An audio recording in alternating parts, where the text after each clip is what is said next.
Hello, and welcome to tonight's soothing journey into the past. Whether you're settling in for a cozy night's rest or simply looking to unwind, I'm glad you've chosen to join me on this journey through the annals of history. Before we begin, I'd love to know where in the world you're tuning in from and what time of day it is for you. Feel free to leave a comment and share with our community of nocturnal historians where in the world you're tuning in from, along with what time it is for you. It's fascinating to see what far patches of the earth these tales stretch to. And if you enjoy these calm, historical narratives, please consider subscribing to the channel for more soothing stories from the past.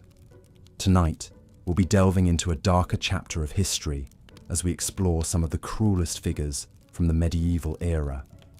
The Middle Ages, spanning roughly from the 5th to the 15th centuries, was a time of great change and upheaval in Europe. It was an age of chivalry and crusades, of soaring cathedrals and sprawling castles. But beneath the veneer of courtly romance and religious piety, there lurked a pervasive undercurrent of brutality and violence. In a world where life was often nasty, brutish, and short, some individuals stood out for their exceptional cruelty, leaving a chilling legacy that echoes through the centuries. From bloodthirsty warlords to ruthless kings and queens, these medieval tyrants wielded power with an iron fist, inflicting untold suffering on their subjects and enemies alike. As we journey back to this tumultuous time, we'll meet some of the most notorious figures of the Middle Ages, exploring their rise to power, their shocking deeds, and the lasting impact they had on history. We'll witness the savage wars and power struggles that shaped the medieval world, and learn about the social and political forces that gave rise to such cruelty. But before we plunge into the dark heart of the Middle Ages, let's take a moment to set the stage. Imagine yourself transported back to a time when life was governed by the rhythms of the seasons and the dictates of the feudal system. A time when the vast majority of people lived in small villages and toiled in the fields, while nobles and knights fought bloody battles for land, honor, and glory. It was a world of stark contrasts and contradictions, where the lofty ideals of chivalry and courtly love coexisted with the grim realities of poverty, disease, and violence. A world where the church held immense power and influence, even as corruption and hypocrisy ran rampant among the clergy. Against this backdrop, the cruelest figures of the Middle Ages played out their grim dramas, leaving an indelible mark on history and the human psyche. So let's dim the lights, get comfortable, and embark on a journey into the darkest corners of the medieval world. But be warned, the tales we'll uncover are not for the faint of heart. Our first stop on this grim tour of medieval cruelty takes us to the kingdom of Wallachia, a small principality in the Balkans that would one day become part of modern-day Romania. It was here, in the 15th century, that one of the most notorious figures of the Middle Ages first rose to power. Vlad III, better known to history as Vlad the Impaler. Born in 1431 into the House of Draculesht, a noble family that had long ruled Wallachia, Vlad's early life was marked by turmoil and tragedy. When he was just a boy, his father was assassinated, and Vlad and his younger brother were taken hostage by the Ottoman Sultan, Murad II, as a means of ensuring the loyalty of Wallachia. During his years as a hostage in the Ottoman court, Vlad was exposed to the brutal methods of Turkish warfare and punishment, including the practice of impalement, which would later become his signature method of execution.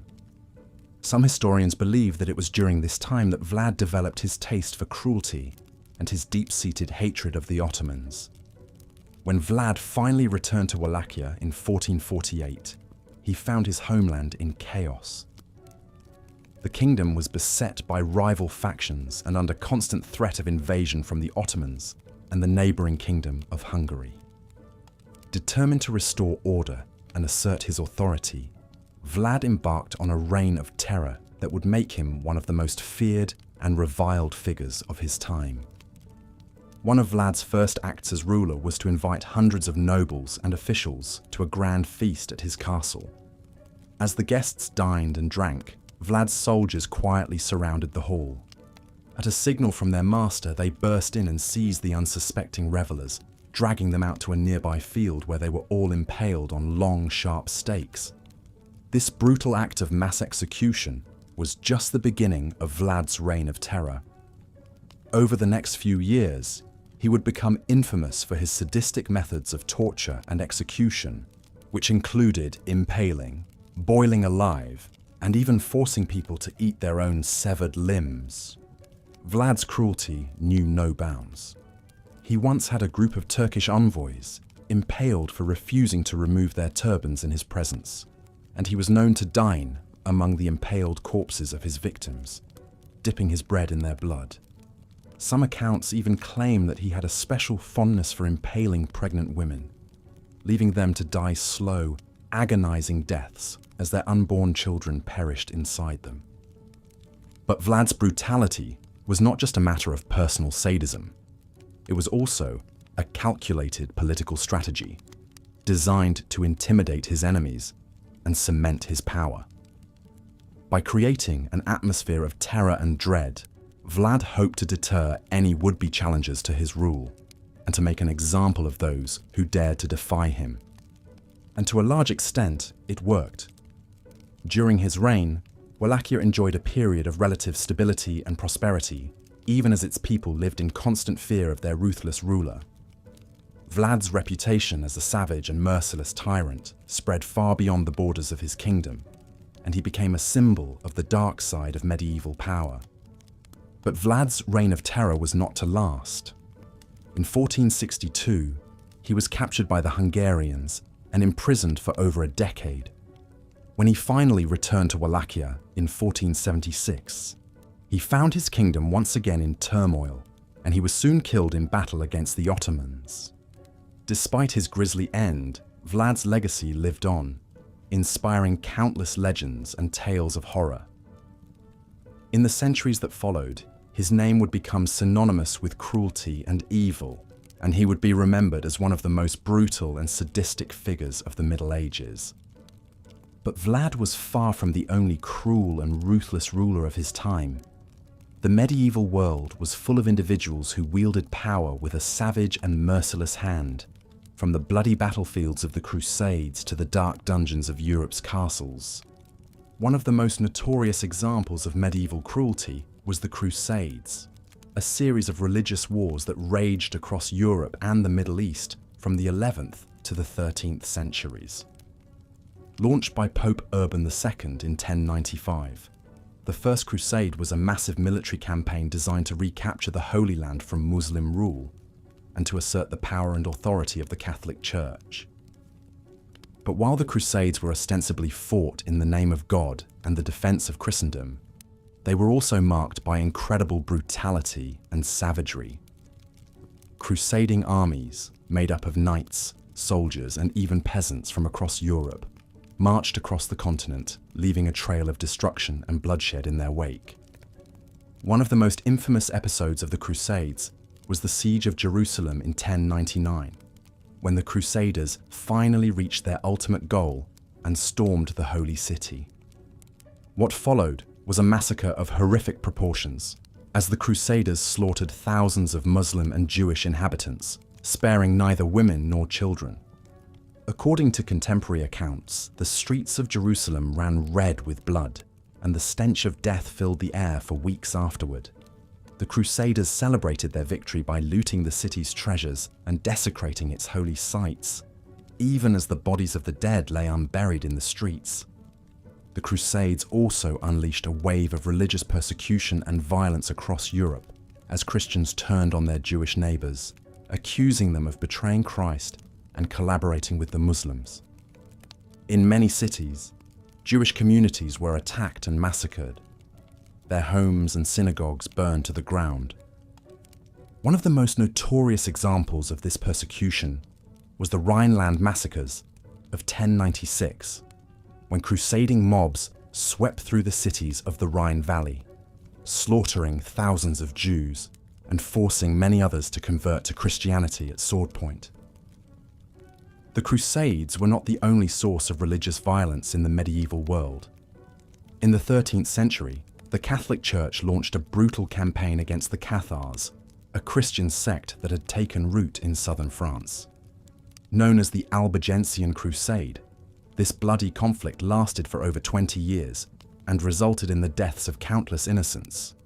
The Cathars, who rejected the authority of the Catholic Church and embraced a dualistic theology that saw the material world as evil, were branded as heretics and targeted for extermination. The Crusaders, led by the notorious Simon de Montfort, swept through the region, burning villages, slaughtering inhabitants, and forcing the survivors to convert or face execution. One of the most infamous episodes of the Albigensian Crusade was the massacre at Béziers in 1209, when the Crusaders stormed the city and killed everyone inside, including women, children, and priests. When asked by a soldier how to distinguish between the Cathars and the Catholics, the papal legate Arnaud Amalric is said to have replied, "Kill them all. God will know his own." The cruelty and violence of the Crusades and the persecution of religious minorities were not the only sources of suffering in the medieval world. For ordinary people, life was often brutal and short, marked by poverty, disease, and the constant threat of violence. One of the most gruesome aspects of medieval life was the use of torture and public execution as a means of punishment and control. In a world where the rule of law was often weak or non-existent, those in power relied on terror and brutality to maintain their grip on society. Public executions, often carried out in the most horrific and painful ways imaginable, were a common sight in medieval Europe. Criminals, heretics, and political dissidents were routinely subjected to such grisly punishments as burning at the stake, breaking on the wheel, and hanging, drawing, and quartering. The practice of burning at the stake was particularly widespread, especially for those accused of heresy or witchcraft. The condemned would be tied to a wooden post and surrounded by piles of wood and kindling, which would then be set alight. The victim would be left to die an agonizingly slow and painful death, their screams echoing through the crowds that gathered to watch. The breaking wheel, another common method of execution, was a particularly gruesome and protracted way to die. The condemned would be tied to a large wooden wheel and beaten with heavy clubs or iron bars, shattering their bones and leaving them to die slowly and in agony. This punishment was often reserved for the most serious crimes, such as treason or murder. In England, the punishment for treason was even more horrific. Known as hanging, drawing, and quartering, this grisly execution involved hanging the condemned until they were nearly dead, then disemboweling them and burning their entrails before their eyes. Finally, their body would be cut into 4 pieces and displayed in public as a warning to others. These public executions were not just a means of punishment, but also a form of entertainment and social control. Crowds would gather to watch the gruesome spectacle, jeering and cheering as the condemned met their fate. The authorities used these displays of brutality to strike fear into the hearts of the populace and to assert their power and authority. But even in a world marked by such cruelty and violence, there were some individuals who stood out for their exceptional brutality and sadism. One such figure was King John of England, who ruled from 1199 to 1216 and earned a reputation as one of the most tyrannical and despotic monarchs in English history. John, the youngest son of King Henry II, came to the throne after the death of his brother Richard the Lionheart. He inherited a kingdom that was beset by internal strife and external threats, including a long-running war with France that had drained England's coffers and sapped its military strength. Rather than trying to unite his kingdom and win the loyalty of his subjects, John ruled with a heavy hand, using violence and intimidation to crush any opposition to his rule. He was notorious for his cruelty and his vindictive nature, and he seemed to take a perverse pleasure in inflicting suffering on others. One of John's most infamous acts of cruelty was the alleged murder of his own nephew, Arthur of Brittany. Arthur, the son of John's elder brother Geoffrey, had a strong claim to the English throne, and many of John's barons supported him as the rightful heir. In 1203, Arthur was captured by John's forces and imprisoned in the castle of Rouen. According to some accounts, John ordered his nephew to be blinded and castrated, a common punishment for political rivals in the Middle Ages. But Arthur's fate was even more gruesome. He was said to have been murdered by John himself, who reportedly stabbed him to death and dumped his body in the Seine. John's cruelty and tyranny eventually led to a full-scale rebellion by his barons, who forced him to sign the Magna Carta in 1215, a document that limited the power of the monarchy and established the principle of the rule of law. But even this historic moment was marked by violence and bloodshed, as John sought to renege on his promises and crush the rebellion by force. In the end, John's reign was cut short by his own cruelty and misrule. He died of dysentery in 1216, reviled by his subjects and remembered as one of the worst kings in English history. But his legacy lived on, a testament to the dark side of medieval power and the depths of human cruelty. The cruelty and violence of the medieval world were not limited to the actions of individual rulers and tyrants. The period was also marked by widespread social and economic inequality, which often erupted into bloody conflict and revolt. One of the most turbulent periods in medieval history was the 14th century, a time of great upheaval and suffering across Europe. The century began with a series of disastrous harvests and famines, which led to widespread hunger and disease. This was followed by the outbreak of the Black Death, a devastating pandemic that killed millions of people and upended the social and economic order. In the wake of these calamities, many peasants and commoners rose up in revolt against their feudal lords and the ruling classes. These uprisings, known as the peasants' revolts, were often brutally suppressed by the nobles and the authorities, who saw them as a threat to the established order. One of the most famous of these revolts was the Jacquerie, which took place in northern France in 1358. The revolt was sparked by the hardships and abuses suffered by the peasants at the hands of the nobles, who were preoccupied with the ongoing war with England and had little regard for the welfare of their subjects. The Jacquerie began as a series of local uprisings, but quickly spread across the countryside, as peasants armed themselves and attacked the castles and estates of their lords. The rebels, known as the Jacques, a derogatory term for peasants, targeted the nobility with particular brutality, killing and mutilating their victims in horrific ways. But the nobles soon rallied and crushed the revolt with even greater brutality. They hunted down the rebels and subjected them to horrific punishments, including torture, mutilation, and execution. Many of the Jacques were hanged or burned alive, while others had their hands and feet cut off as a warning to others. A similar fate befell the participants in the English Peasants' Revolt of 1381, which was led by the charismatic rebel leader Wat Tyler. The revolt began as a protest against the imposition of a new poll tax, which fell heavily on the poor and working classes. As the revolt spread across southern England, the rebels attacked government officials and tax collectors, as well as the estates of the wealthy and the powerful. They demanded an end to serfdom and the right to fair treatment under the law. For a brief moment, it seemed as though the rebels might succeed in their aims. They marched on London and confronted the young King Richard II, who was forced to negotiate with them and agree to their demands. But the king soon reneged on his promises and ordered the rebels to disperse. In the ensuing clash, Wat Tyler was killed and the rebel army was routed. The authorities then launched a brutal crackdown on the participants, executing hundreds of rebels and subjecting many others to torture and imprisonment. The failure of the peasants' revolts did not put an end to the suffering and oppression of the common people in medieval Europe. but they did serve as a reminder of the deep social and economic inequalities that plagued the period, and of the potential for violent upheaval when those inequalities became too great to bear.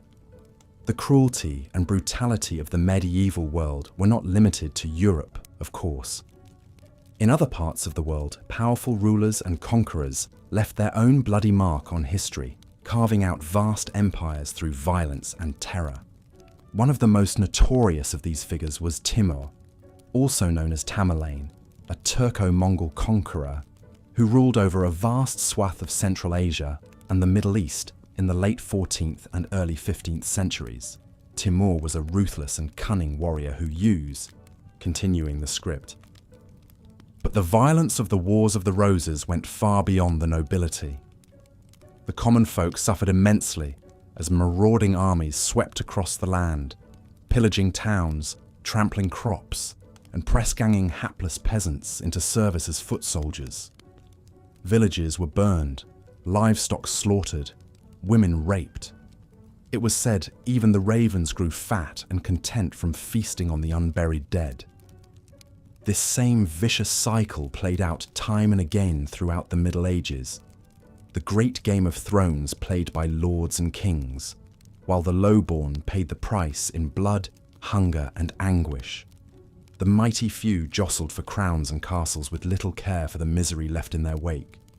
Perhaps no one embodied this callous thirst for power more completely than Cesare Borgia.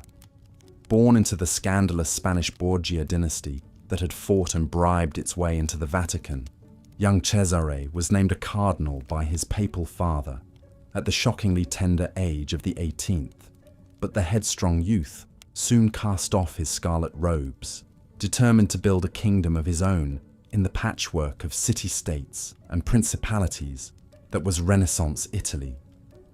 Dashing and charismatic, Cesare gathered a formidable mercenary army, winning a fearsome reputation as a brilliant commander and an utterly ruthless one.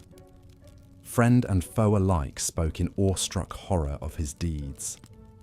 In one notorious incident, Cesare invited his sister Lucrezia's husband to a cordial meeting, where he had the man seized and strangled to death.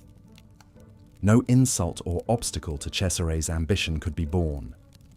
His own brother Juan, seen as a rival, met an equally grim fate, his body dumped unceremoniously into the river Tiber.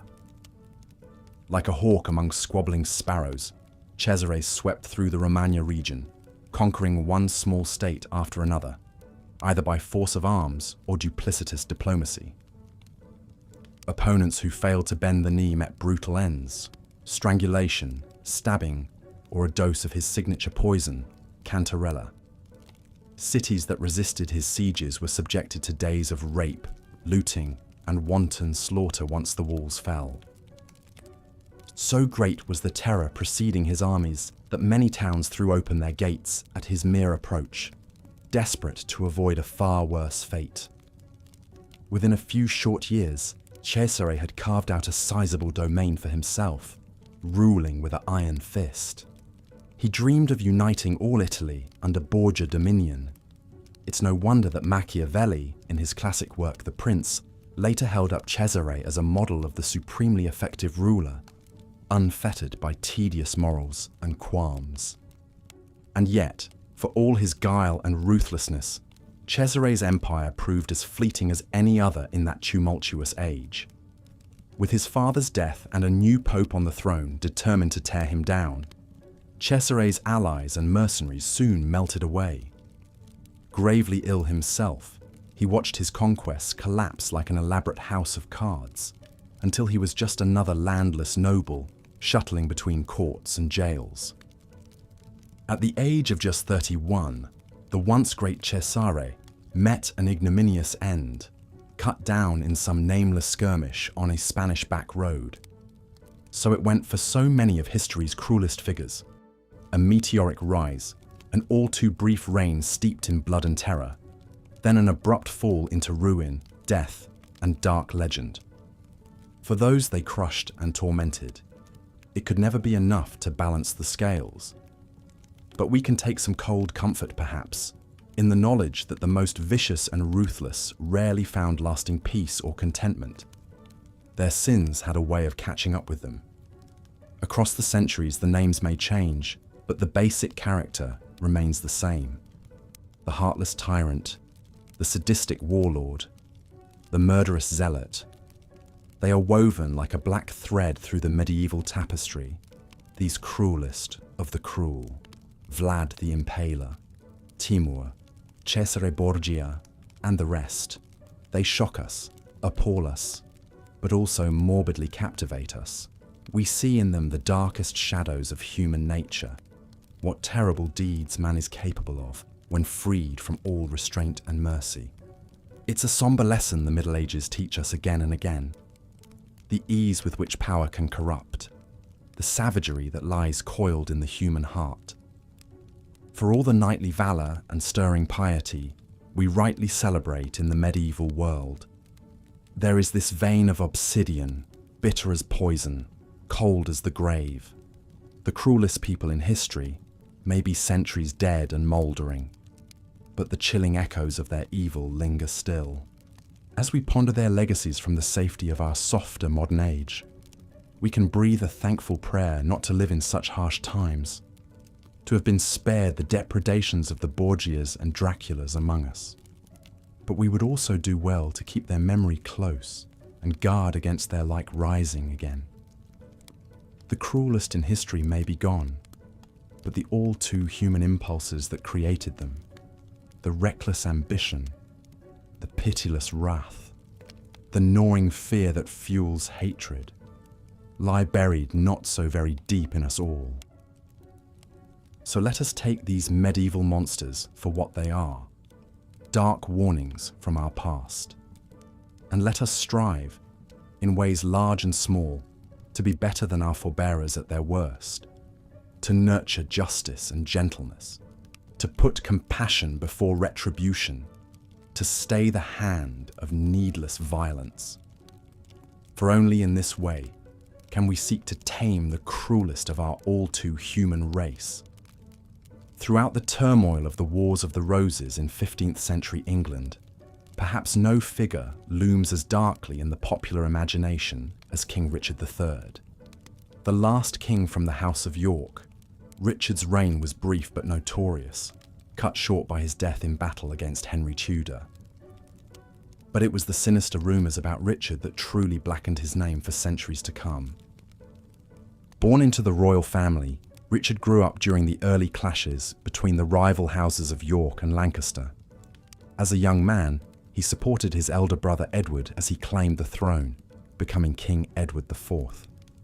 Richard proved himself a capable military commander, playing a key role in the victories that won Edward the crown.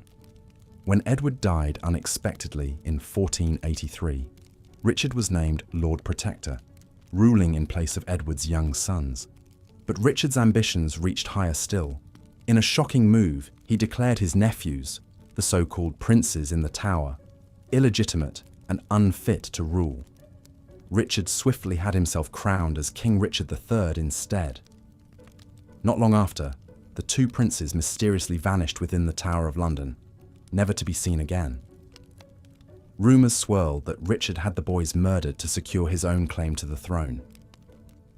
Whether Richard was truly guilty of this crime is a mystery that endures to this day. What's certain is that the accusation cast a grim shadow over his reign from the start. Richard faced threats and uprisings from those who challenged his legitimacy. All the while, Henry Tudor, the last hope of the Lancaster cause, gathered support abroad for an invasion. In an England weary of dynastic strife, Richard's suspected ruthlessness cost him dearly in loyalty and goodwill. When Henry Tudor finally landed with an army in 1485, nobles defected to join his cause in droves. Richard met Henry in a fateful battle at Bosworth Field. Bravely fighting to the end, Richard ultimately fell in the thick of combat, becoming the last English king to die in battle. With Richard's death, the Wars of the Roses at last came to a close. Henry was crowned King Henry VII, founding the Tudor dynasty that would rule England for over a century to come. But while the Middle Ages drifted into history, Richard III's dark legend only grew. In the famous Shakespeare play bearing his name, Richard is memorably portrayed as a conniving, bloodthirsty hunchback. His final, despairing cry of, a horse, my kingdom for a horse," ringing through the ages. Though a grave injustice, if untrue, the image of Richard as a child-murdering tyrant became indelibly etched into popular memory. His story endures as a chilling example of how history can damn a medieval ruler, whether deservedly or not. In the centuries since, some have sought to rehabilitate Richard's reputation, arguing the evil deeds were mere Tudor propaganda. Yet the shadow remains, a testament to the abiding fascination with the cruel and mighty figures who haunt the Middle Ages. As we continue our journey through the cruelest people in medieval history, we turn now to the Italian peninsula, and a man whose ruthless exploits were immortalized by one of history's most famous political philosophers. Cesare Borgia was the illegitimate son of Pope Alexander VI, born into the wealthy and powerful Borgia family. From a young age, Cesare was marked for great things, first in the Catholic Church, where his father made him a cardinal, and later as a feared military leader. But Cesare's ambitions were always entwined with those of his tempestuous family. His father Alexander, born Rodrigo Borgia, schemed and bribed his way into the papacy, securing wealth and influence for his children. The Pope made Cesare's younger brother Giovanni a duke and captain of the papal armies. The handsome Giovanni was his father's favourite, a fact that bred deep resentment in Cesare. That resentment boiled over into lethal violence in 1497. One night, Giovanni's body was fished out of the Tiber River, riddled with stab wounds. Cesare was widely suspected of having his own brother murdered, eliminating a hated rival for their father's favour. From then on, no one would underestimate how far Cesare was willing to go in his relentless pursuit of power. With Giovanni dead, Cesare persuaded his father to release him from his position as cardinal, freeing him to become a military leader like his brother had been. Backed by the Pope's wealth and authority, Cesare set out on a ruthless campaign of conquest, determined to carve out a kingdom for himself in the patchwork of city-states and principalities that was Renaissance Italy. At the head of a papal army, Cesare swept through central Italy with brutal efficiency. Towns that resisted were sacked and their inhabitants massacred. Powerful local lords who defied him were imprisoned or assassinated. The Romagna region fell before Cesare like ripe fruit from a tree, as the Borgia serpent on his banners struck terror into the hearts of his enemies. In the space of just a few years, through a combination of cunning diplomacy, lightning-fast sieges and sheer ruthless intimidation, Cesare had conquered a substantial territory, answerable only to himself.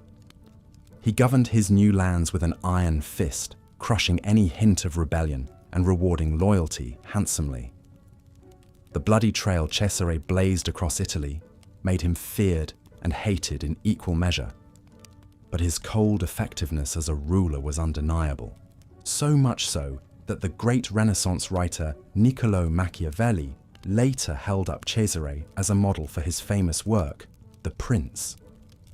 For Machiavelli, Cesare embodied the ideal prince, one who could seize and hold power through a calculated balance of force, cruelty, and shrewd cunning.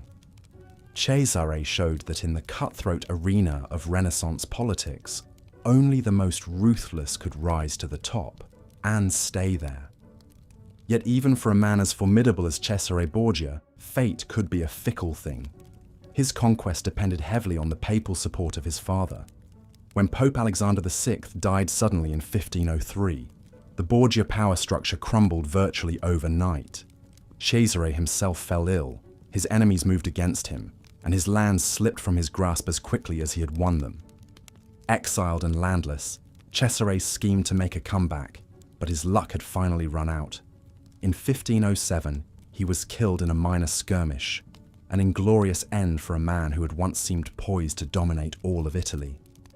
The meteoric arc of Cesare Borgia blazed brightly across the Renaissance sky before sputtering out, a testament to the fleeting nature of power seized through cruelty and guile.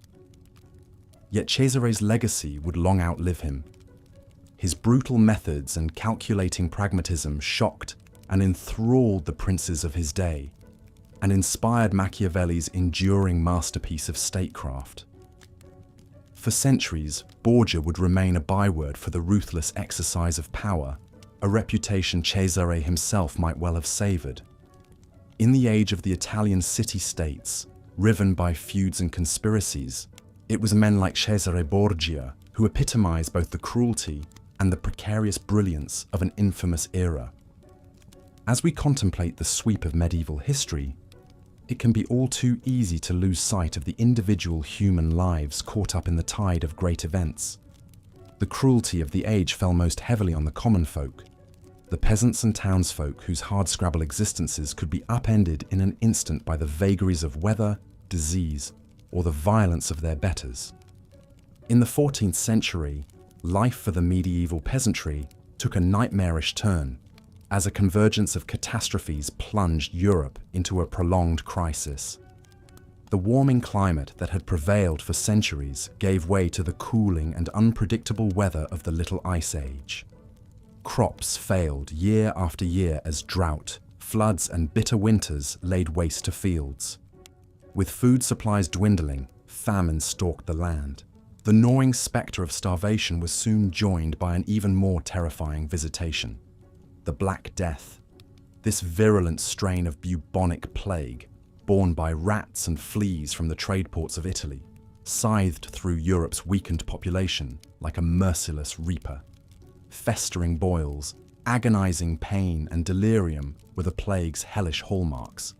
It struck rich and poor alike, but it was the undernourished peasants, huddled together in unsanitary hovels, who died in the greatest droves.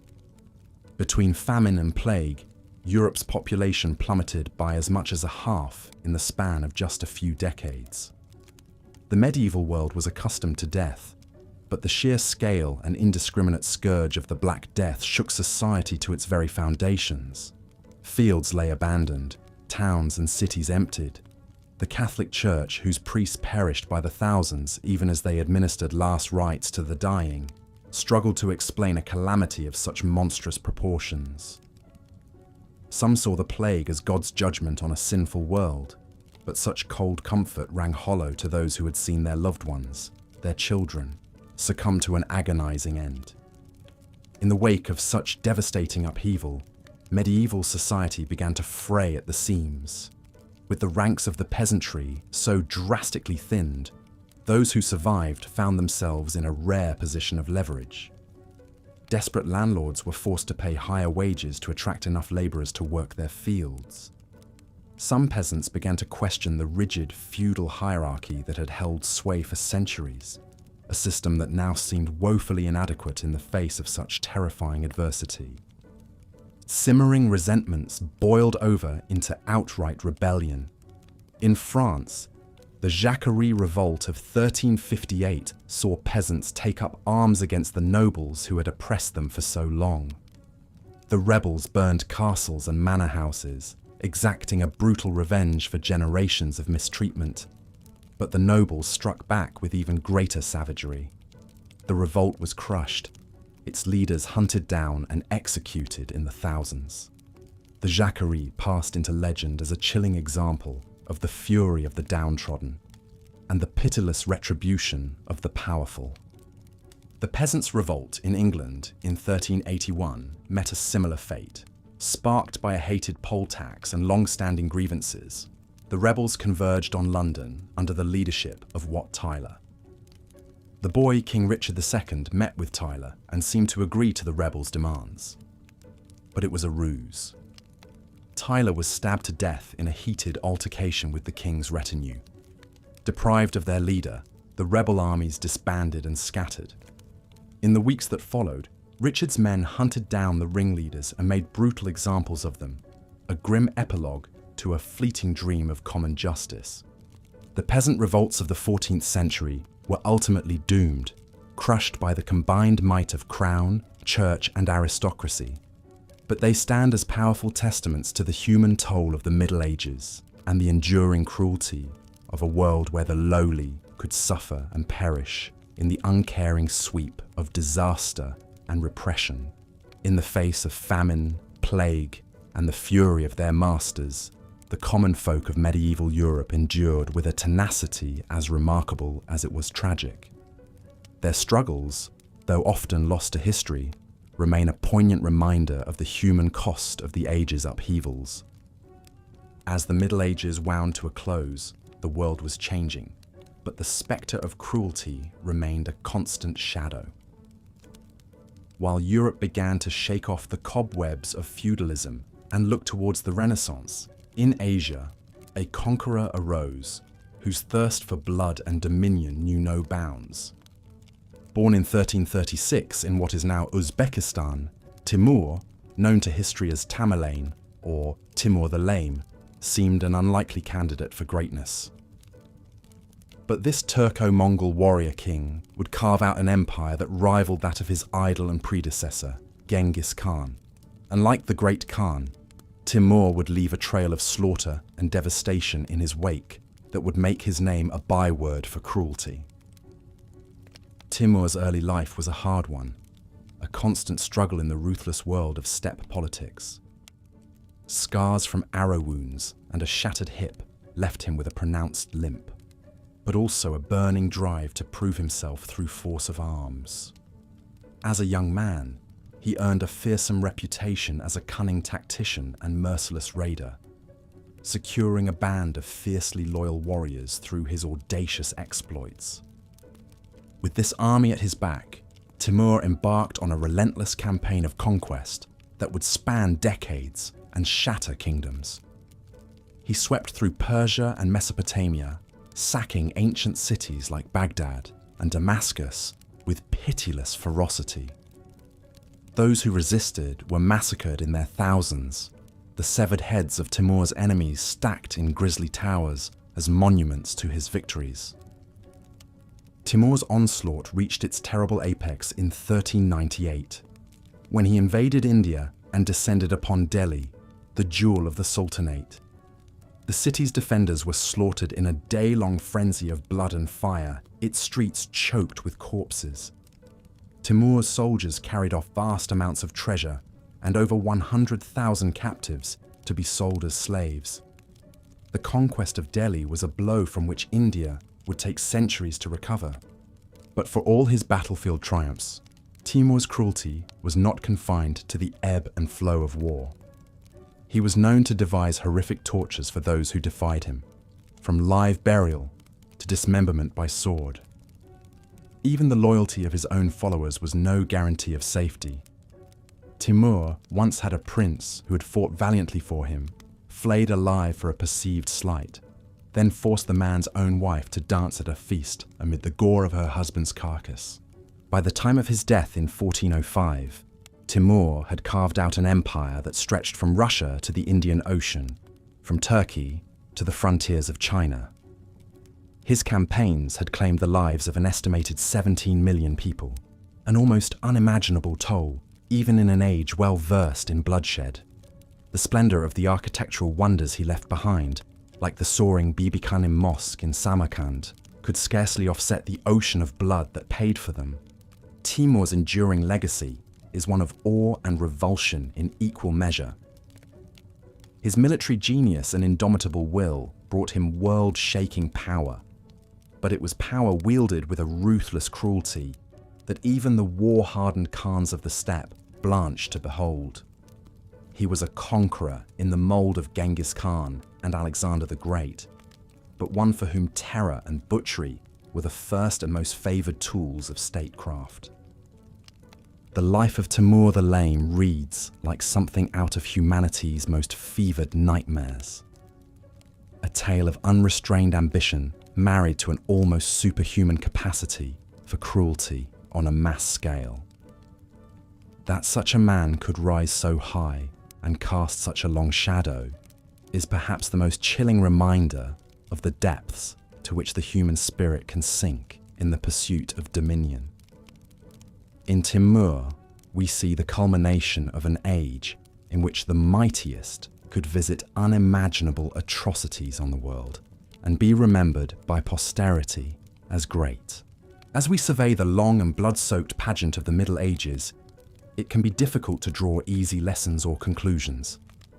The age that gave us soaring cathedrals and chivalric romances was the same one that saw the Crusades and the Black Death, the conquests of Genghis Khan and Timur the Lame. It was a time of astonishing contrasts, of piety and brutality, of high ideals and base cruelty. The figures we have examined, Vlad the Impaler, the fanatical Crusaders, King Richard III, Cesare Borgia, and Timur, stand out as some of the most chillingly cruel actors in an era not known for its gentleness. They wielded power with a ruthlessness that shocks us even at a distance of centuries.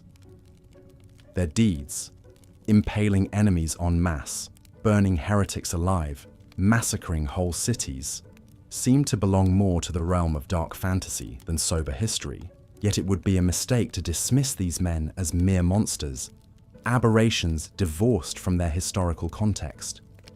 In many ways, they were products of their time, a time when violence was the rule rather than the exception, when life was often nasty, brutish, and short for commoners and kings alike. The unrestrained brutality of a Vlad Dracula or a Timur was extreme even by the standards of the day, but it existed on a continuum with the casual cruelty that pervaded much of medieval society. At the same time, we should resist the temptation to paint the entire Middle Ages as an unrelenting parade of horrors. Even in the darkest times, there were glimmers of light, acts of kindness, devotion, and self-sacrifice that remind us of the better angels of our nature. The Middle Ages also saw the rise of universities, the flourishing of art and philosophy, and the slow but steady growth of the rule of law. The period was one of complex social and cultural ferment, not simply a black hole of unmitigated cruelty.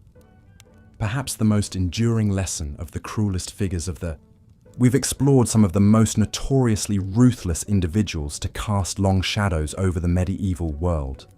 Figures like Vlad the Impaler, with his forest of impaled victims, or Timur the Lame and his gruesome victory monuments built from severed heads. But the cruelty of the Middle Ages wasn't confined solely to these infamous rulers and warlords. From the Crusades to the Inquisition to widespread peasant repression, entire societies could be swept up in tides of savagery and suffering. The First Crusade, launched by Pope Urban II in 1095, set the tone for 2 centuries of sanctioned bloodshed in the name of religion. When the Crusaders finally breached the walls of Jerusalem in 1099 after a grueling siege, they proceeded to slaughter the city's Muslim and Jewish inhabitants in a horrific massacre. Thousands were put to the sword, their blood said to flow up to the Crusaders' ankles in parts of the city. This brutality shocked even some European chroniclers of the time, a grim foreshadowing of the sectarian violence the Crusades would unleash. Back home, the call to crusade also sparked waves of persecution against Jewish communities across Europe. Mobs of zealous crusaders, fired up by preachers and their own religious fervor, descended on Jewish neighborhoods in France and the Rhineland. Faced with the choice of conversion or death, hundreds of Jews are recorded to have committed suicide rather than renounce their faith. These pogroms were a chilling early example of the anti-Semitism that would rear its head time and again in medieval Europe. Of course, Christians weren't above turning on their own as well. In the early 13th century, the Albigensian Crusade saw a French Catholic army lay waste to the region of Languedoc, determined to stamp out the Cathar heresy that had gained a foothold there. The town of Béziers bore the brunt of the Crusaders' wrath. When asked how to tell the heretics from the faithful among the townspeople, the abbot in charge famously replied, Kill them all, God will know his own. In the ensuing massacre, thousands were put to the sword or burned alive in the church where they sought shelter. Such atrocities were hardly isolated incidents in an age where violence and cruelty were woven into the very fabric of society. Public executions were a popular spectacle, drawing crowds to watch the condemned meet a grisly end. Some methods were especially sadistic, burning at the stake for accused heretics and witches, or the agonizingly slow death of the breaking wheel, where the victim's limbs were smashed with a heavy wooden wheel before being braided into the spokes and left to die of exposure. Even high-ranking nobles weren't safe from such brutality. In England, the gruesome ritual of hanging, drawing and quartering was reserved for those convicted of treason against the crown. Yet as much as the cruelty of the Middle Ages was embodied by powerful individuals, it also simmered in the broader resentments and injustices of society. The 14th century saw a perfect storm of failing harvests, famine and plague plunge the peasantry into deepening poverty and desperation. Pushed to the brink, common folk periodically erupted into open revolt, only to be crushed mercilessly by their well-armed overlords. The French Jacquerie Revolt of 1358 and the English Peasants' Revolt of 1381 met brutal ends at the hands of the nobility. In the wake of each failed uprising, the reprisals were vicious, rebels hunted down, summarily executed, their severed heads displayed on pikes as a warning to others. The retribution meted out by England's boy king Richard II against the rebel leader Wat Tyler and his followers was especially uncompromising. Though only 14 years old, Richard coldly oversaw the mass execution of the rebel leaders, setting the tone for an utterly ruthless monarchy. As the Middle Ages wound on through the 15th century, the games of power and conquest played by Europe's rulers reached new heights of viciousness. The Italian peninsula became a chessboard for the schemes of the notorious Borgia family. Cesare Borgia, son of Pope Alexander VI, was the ultimate Machiavellian prince, relentlessly ambitious, utterly ruthless, and not above murdering his own brother to eliminate a rival for power.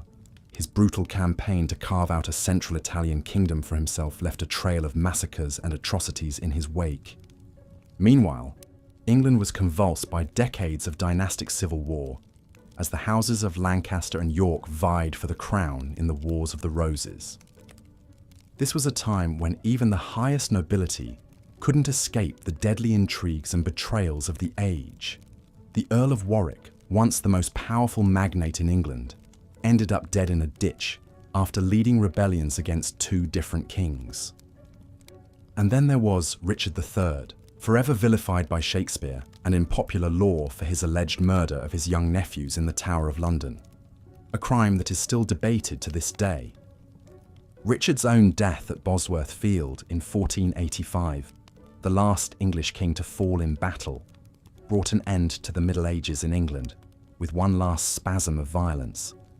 And in many ways, his story embodies the larger themes of the medieval era: the fatal allure of power, the sudden reversals of fortune, the deadly rivalries and betrayals, and yes, the profound human capacity for cruelty. It's easy to look back at the Middle Ages and see a world awash in blood and brutality.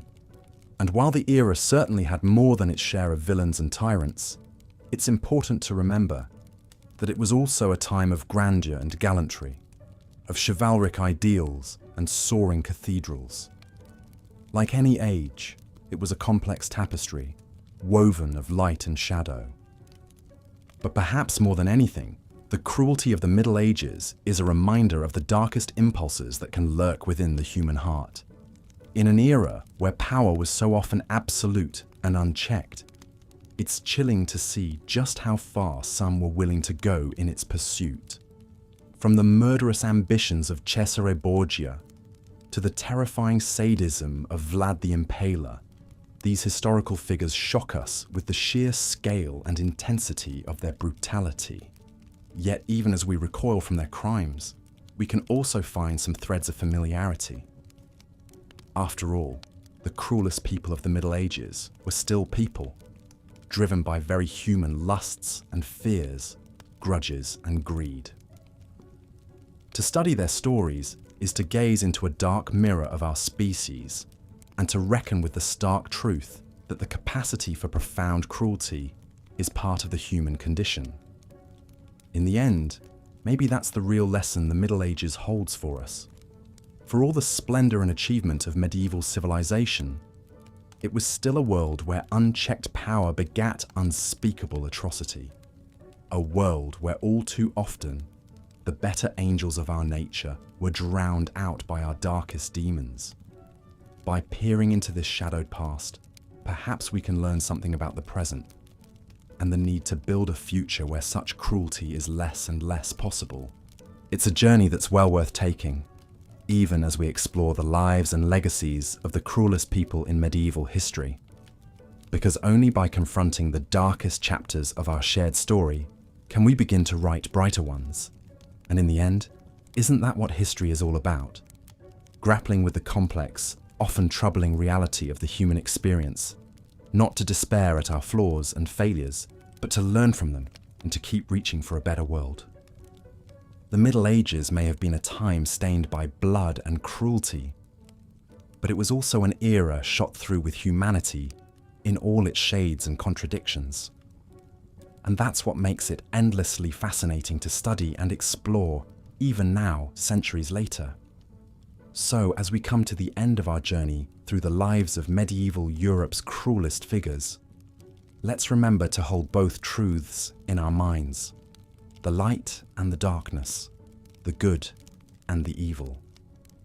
Only then can we truly see the Middle Ages for what it was, a pivotal, sometimes painful, always profoundly human chapter in the grand and unfinished story of our species. Let's return now to one of the most infamous figures of the Middle Ages, Vlad III Dracula, better known to history as Vlad the Impaler. Born in 1431 in the Principality of Wallachia, part of modern-day Romania, Vlad was the second son of Vlad the Sen Dracul. His father, a member of the Order of the Dragon, a chivalric order dedicated to defending Christendom against the Ottoman Turks, would eventually ascend to the Wallachian throne.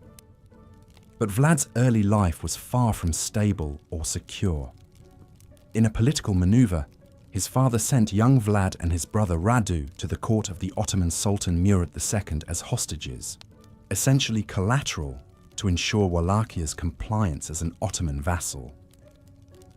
It was a tumultuous childhood that undoubtedly shaped Vlad, exposing him to the wrath and brutality of the Ottoman realm. Vlad spent his formative years in this gilded Ottoman cage, absorbing the cruelties and intrigues of the Sultan's court. Some historians argue this experience forged Vlad's own sadistic tendencies, that the traumas endured under his Ottoman captors warped the young prince. Regardless, it instilled in him a lifelong hatred of the Turks and a wrath he would unleash on countless thousands later in life. Released from Ottoman captivity in 1448 after 6 long years, Vlad returned to a Wallachia in turmoil. Rival factions of nobles vied for control. The Hungarians and Ottomans played the principality as a pawn in their broader power struggle, and Vlad's own father had been deposed, blinded, and brutally buried alive by his opponents. It was a baptism in blood and betrayal for the young Vlad. Determined to claim his birthright, Vlad played the shifting tides of power. He courted Hungarian support to challenge for the throne, briefly claiming it in 1448 before being forced into exile. But his resolve never wavered. In 1456, backed by Hungarian forces, Vlad returned to seize the crown once more. This reign would be longer and infinitely more brutal. From the outset, Vlad moved with ruthless precision to consolidate his rule and eliminate rivals. He invited hundreds of noblemen and their families to a great Easter feast at the princely court in Târgoviște. As they dined, Vlad's soldiers surrounded the great hall. None would leave alive. The Impaler Prince, it is said, had them all stabbed to death, impaled on spikes, and their twitching bodies hoisted high around the walls of the capital, a grotesque display to cow any thoughts of defiance among the nobles. Such wanton cruelty and mass executions would come to define Vlad's reign. Soon, the roads and hillsides of Wallachia were a veritable forest of impaled corpses. Tens of thousands met this slow, agonizing death. Ottoman POWs, Saxon merchants, anyone accused of disloyalty, even random villagers conscripted to provide fresh victims when offenders ran low. Vlad's murderous sadism was matched only by his cunning statecraft in the snake pit of Balkan politics. He deftly played Hungary and the Ottomans against each other, stoking their mutual antagonism to preserve a veneer of Wallachian autonomy.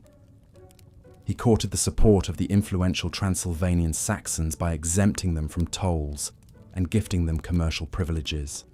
All the while, his impaled enemies rotted outside the city walls. One particularly chilling account recalls how Vlad once dined among this grotesque garden, the air thick with the stench of death and buzzing of flies, as he forced a retinue of Ottoman envoys to join him. One sickened dignitary reportedly fainted from the horror. Vlad, unfazed, coldly ordered him impaled on a higher stake so the flies would not disturb him. Such tales grew into dark legend, striking terror across Central Europe and the Ottoman Empire. In Wallachia, it is said that during Vlad's reign, crime all but vanished. None dared risk the impaler's wrathful judgment.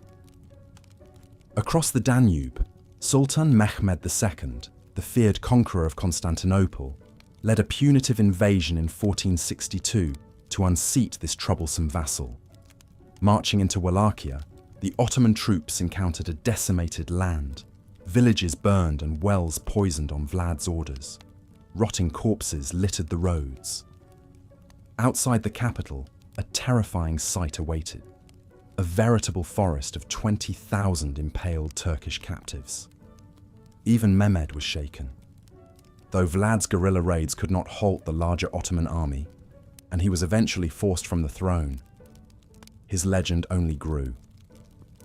He would return one final time in 1476 to retake the crown, only to die in battle against the Turks that same winter. In the end, Vlad the Impaler had reigned for only about 6 years in all, and yet his monstrous cruelties would be remembered for centuries as the stuff of nightmares. Even in death, dark tales continued to swirl around the Impaler Prince.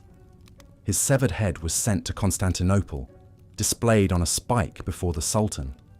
His body was allegedly buried at the island monastery of Snagov, and yet, when researchers uncovered the presumed grave in 1931, they found the tomb empty. Thus, Vlad Dracula passed into legend, a figure of spine-chilling savagery and the archetypal Gothic tyrant. When Bram Stoker penned his genre-defining vampire novel Dracula in 1897, he drew directly on stories of the infamous Wallachian ruler.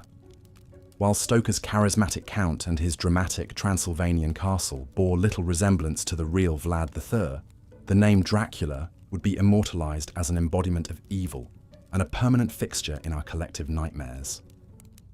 More than 500 years after his death, the name of Vlad Chepes, Vlad the Impaler, still evokes both revulsion and dark fascination.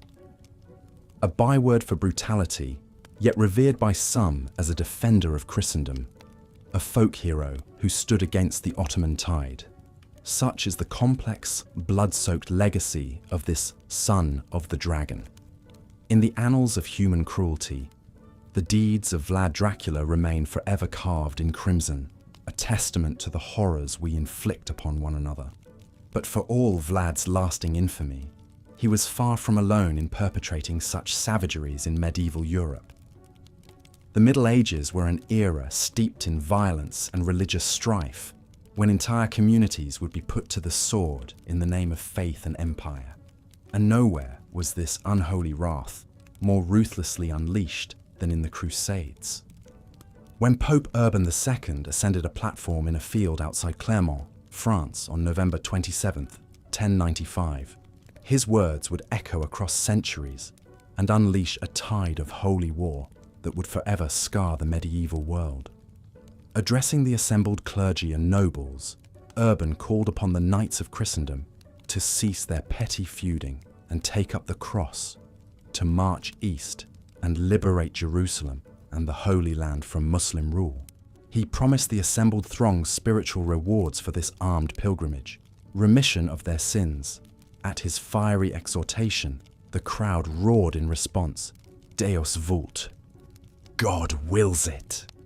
Thus began the First Crusade, a monumental military campaign that would see tens of thousands of European knights, foot soldiers, and even peasants march thousands of miles to the Levant. After a grueling slog across Anatolia and the siege of Antioch, the Crusaders finally reached their ultimate goal in June 1099, the walled holy city of Jerusalem. Weakened by thirst and exhausted from the long siege under the baking Syrian sun, the Crusaders finally breached the walls on July 15th. What followed was an unholy slaughter. The streets ran red as the crusading knights and their rabble, whipped into zealous fervor, slaughtered thousands of Muslim and Jewish inhabitants. Chroniclers boasted that the conquering Christians waded through blood up to their ankles as they hacked down men, women, and children in an orgy of carnage. In the Al-Aqsa Mosque, where thousands of civilians sought refuge, the bloodshed was so terrible that crusaders were said to have ridden their horses through gore up to the bridles. This savagery was celebrated in Europe as a monumental Christian triumph. The crusading lords carved out new Latin kingdoms in the Levant, ruling over an uneasy patchwork of Christian, Muslim, and Jewish subjects. And yet the violence was far from over. As word of the conquest spread, more crusading armies mustered across Europe, seeing a chance at martial glory and spiritual reward in the Holy Land. Not all of these righteous knights looked to the east, however. For some, the threat to Christendom was much closer to home. As the fervour for holy war grew, an uglier undercurrent of persecution swept across Europe, particularly against Jewish communities. Long an oppressed minority, the Jews now found themselves accused of aiding the Muslims, of hoarding wealth needed for the Crusades, even of blood libel, sacrificing Christian children in secret rituals. Inflamed by this hateful propaganda, crusading mobs descended on Jewish quarters across the continent. In the spring of 1096, as the armies of the First Crusade marched towards Constantinople, a wave of pogroms rippled across the Rhineland. In Worms, Mainz, and Cologne, hundreds of Jews were massacred by self-proclaimed crusaders, offered the choice of baptism or the sword. Many chose suicide and martyrdom over forced conversion. In Mainz, the Rabbi Uri ben Yosef exhorted the community to take their own lives rather than abandon their faith, slitting the throats of his own children before killing himself. Such grim scenes would be repeated in later crusades, the Jews becoming a convenient scapegoat for zealous Christian rage. But the threat of persecution could come from within Christendom as well. Even as the Crusaders battled Muslims in the Holy Land, the papacy increasingly turned its sights on stamping out heresy at home. The most infamous of these initiatives was the Albigensian Crusade, launched by Pope Innocent III in 1209 against the Cathar sect of southern France. The Cathars were dualists, believing in a struggle between good and evil, between a benevolent god of the spirit and a malevolent deity that created the corrupt material world. Denounced as heretics by the Catholic Church, the Cathars and their noble protectors in Languedoc were marked for a crusade of fire and blood. For 2 bloody decades, the papal forces waged a brutal campaign of siege and slaughter across Occitania, determined to wipe out the Albigensian heresy. When Crusaders stormed the Cathar stronghold of Béziers in July 1209, soldiers asked the papal legate how to distinguish true believers from heretics. His chilling reply, "Kill them all, God will know his own." The city's entire population of 20,000 was put to the sword. Such atrocities played out again and again, at Minerve, at Lavaur, at Montségur, where hundreds of Cathars were burned alive in a great pyre rather than renounce their faith. By the time the crusade ground to a halt in 1229, Catharism had been virtually exterminated. Languedoc lay in ruins, and the Inquisition had risen as a permanent institution to police orthodoxy. The fires lit in Occitania would later blaze across Spain, across Europe in a relentless war on heresy. Religious violence was thus a grim constant of the crusading era, a holy mandate used to justify unspeakable atrocities.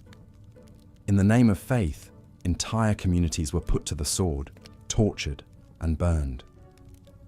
Such horrors stand as a haunting reminder of the human capacity for cruelty when gripped by destructive ideologies, even in the name of the divine. The Crusades left a bitter legacy that would scar relations between Christianity and Islam for centuries. A cycle of retaliatory brutality, massacres, and persecution that perpetuated an us versus them mentality, seeing those of different faiths as enemies to be destroyed rather than human beings. The lofty ideals of chivalry, of holy warriors defending the meek, all too often rang hollow before the blood-curdling screams of the innocent. This, sadly, was the crusading movement's most enduring impact, a chapter of profound tragedy in the human story, when those marching under the banner of the cross committed some of the cruelest deeds in medieval history. In seeking to forge a path to heaven, the Crusaders often unleashed hell on earth for people of all faiths. But as we continue our journey through the Middle Ages, we'll see that holy warriors were far from alone in their capacity for brutality. In a world where might made right, those who held power could inflict horrific tortures on their enemies and subjects with impunity. The shrieks of the damned echoed from castle dungeons and public squares across medieval Europe, as terror became both a tool of control and a gruesome spectacle. So settle in, if you can, as we venture into the darkest depths of human cruelty, a world of twisted iron and shattered bone, of blood, flames, and agonized screams before baying crowds, the horrific pageantry of medieval torture and execution. But beware, here there is no merciful release, no easy escape into restful oblivion, only a nightmare procession of the broken and the dead, a parade of the past's most ghastly horrors to trouble our weary minds. Let us descend then, together, into this pitiless purgatory. Torture in the Middle Ages was not merely a means of extracting information or confessions, though it certainly served that ruthless purpose as well. More than that, it was a tool of raw terror, a way for the powerful to break and subjugate the powerless through the most visceral of means. The flesh became both a canvas for cruelty and a medium for sending messages, that the sovereign and the state held the ultimate power over the bodies of their subjects. And in an age of absolute monarchs and feudal lords, such grim messages were a regular part of the medieval world. Torture was enshrined in law, from the dungeons of the Inquisition to the brutalities of common criminal justice. The very word torture derives from the Latin torcere, to twist, to distort, an all too apt description of what befell the accused. Among the most infamous devices was the rack, a contraption designed to systematically dislocate the victim's joints through agonizing stretching. By cranking the levers and ropes, the torturer could ratchet up the pain, shattering shoulders, elbows, hips, and knees with sickening pops even before the inevitable dismemberment. Few could endure the rack without eventually spilling whatever secrets their interrogators wanted to hear. But for those accused of witchcraft or communion with the devil, even the brutal efficiency of the rack was deemed insufficient. In these cases, Fire was the preferred means of prying out confessions. Red-hot pincers tore at bare skin. Boiling water, molten lead, even burning sulfur were poured over the naked flesh. Iron brands seared the sign of the cross into trembling limbs, the ultimate seal of guilt. And if the accused refused to submit, to confess to whatever heresy or curse they were charged with, then the trial by ordeal awaited, a perverse appeal to divine judgment. The suspect's hands would be bound and weighted with stones before being tossed into a pool or river. If they sank, they were innocent, a righteous soul embraced by holy waters. But if they floated, they were surely in league with the devil, rejected by God's grace. A convenient paradox that ensured the torturers could have their way regardless. For those rare souls who emerged unscathed, acquitted of their supposed crimes, the spectre of torture still loomed. The mere experience often left them broken shells, physically and mentally shattered, haunted forever by their time in the torturer's embrace. And yet, in the cruel calculus of the age, this mattered little. What was one commoner's sanity against the social order? The chance to make an example.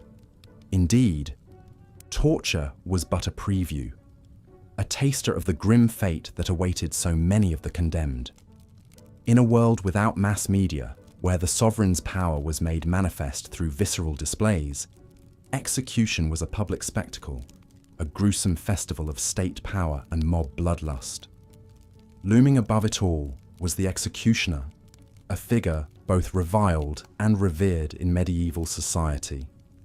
An outcast by dint of his macabre trade, but also a necessary agent of justice, a grim celebrity who could make the hardened criminal and the enthralled spectator tremble with a single stroke of his blade.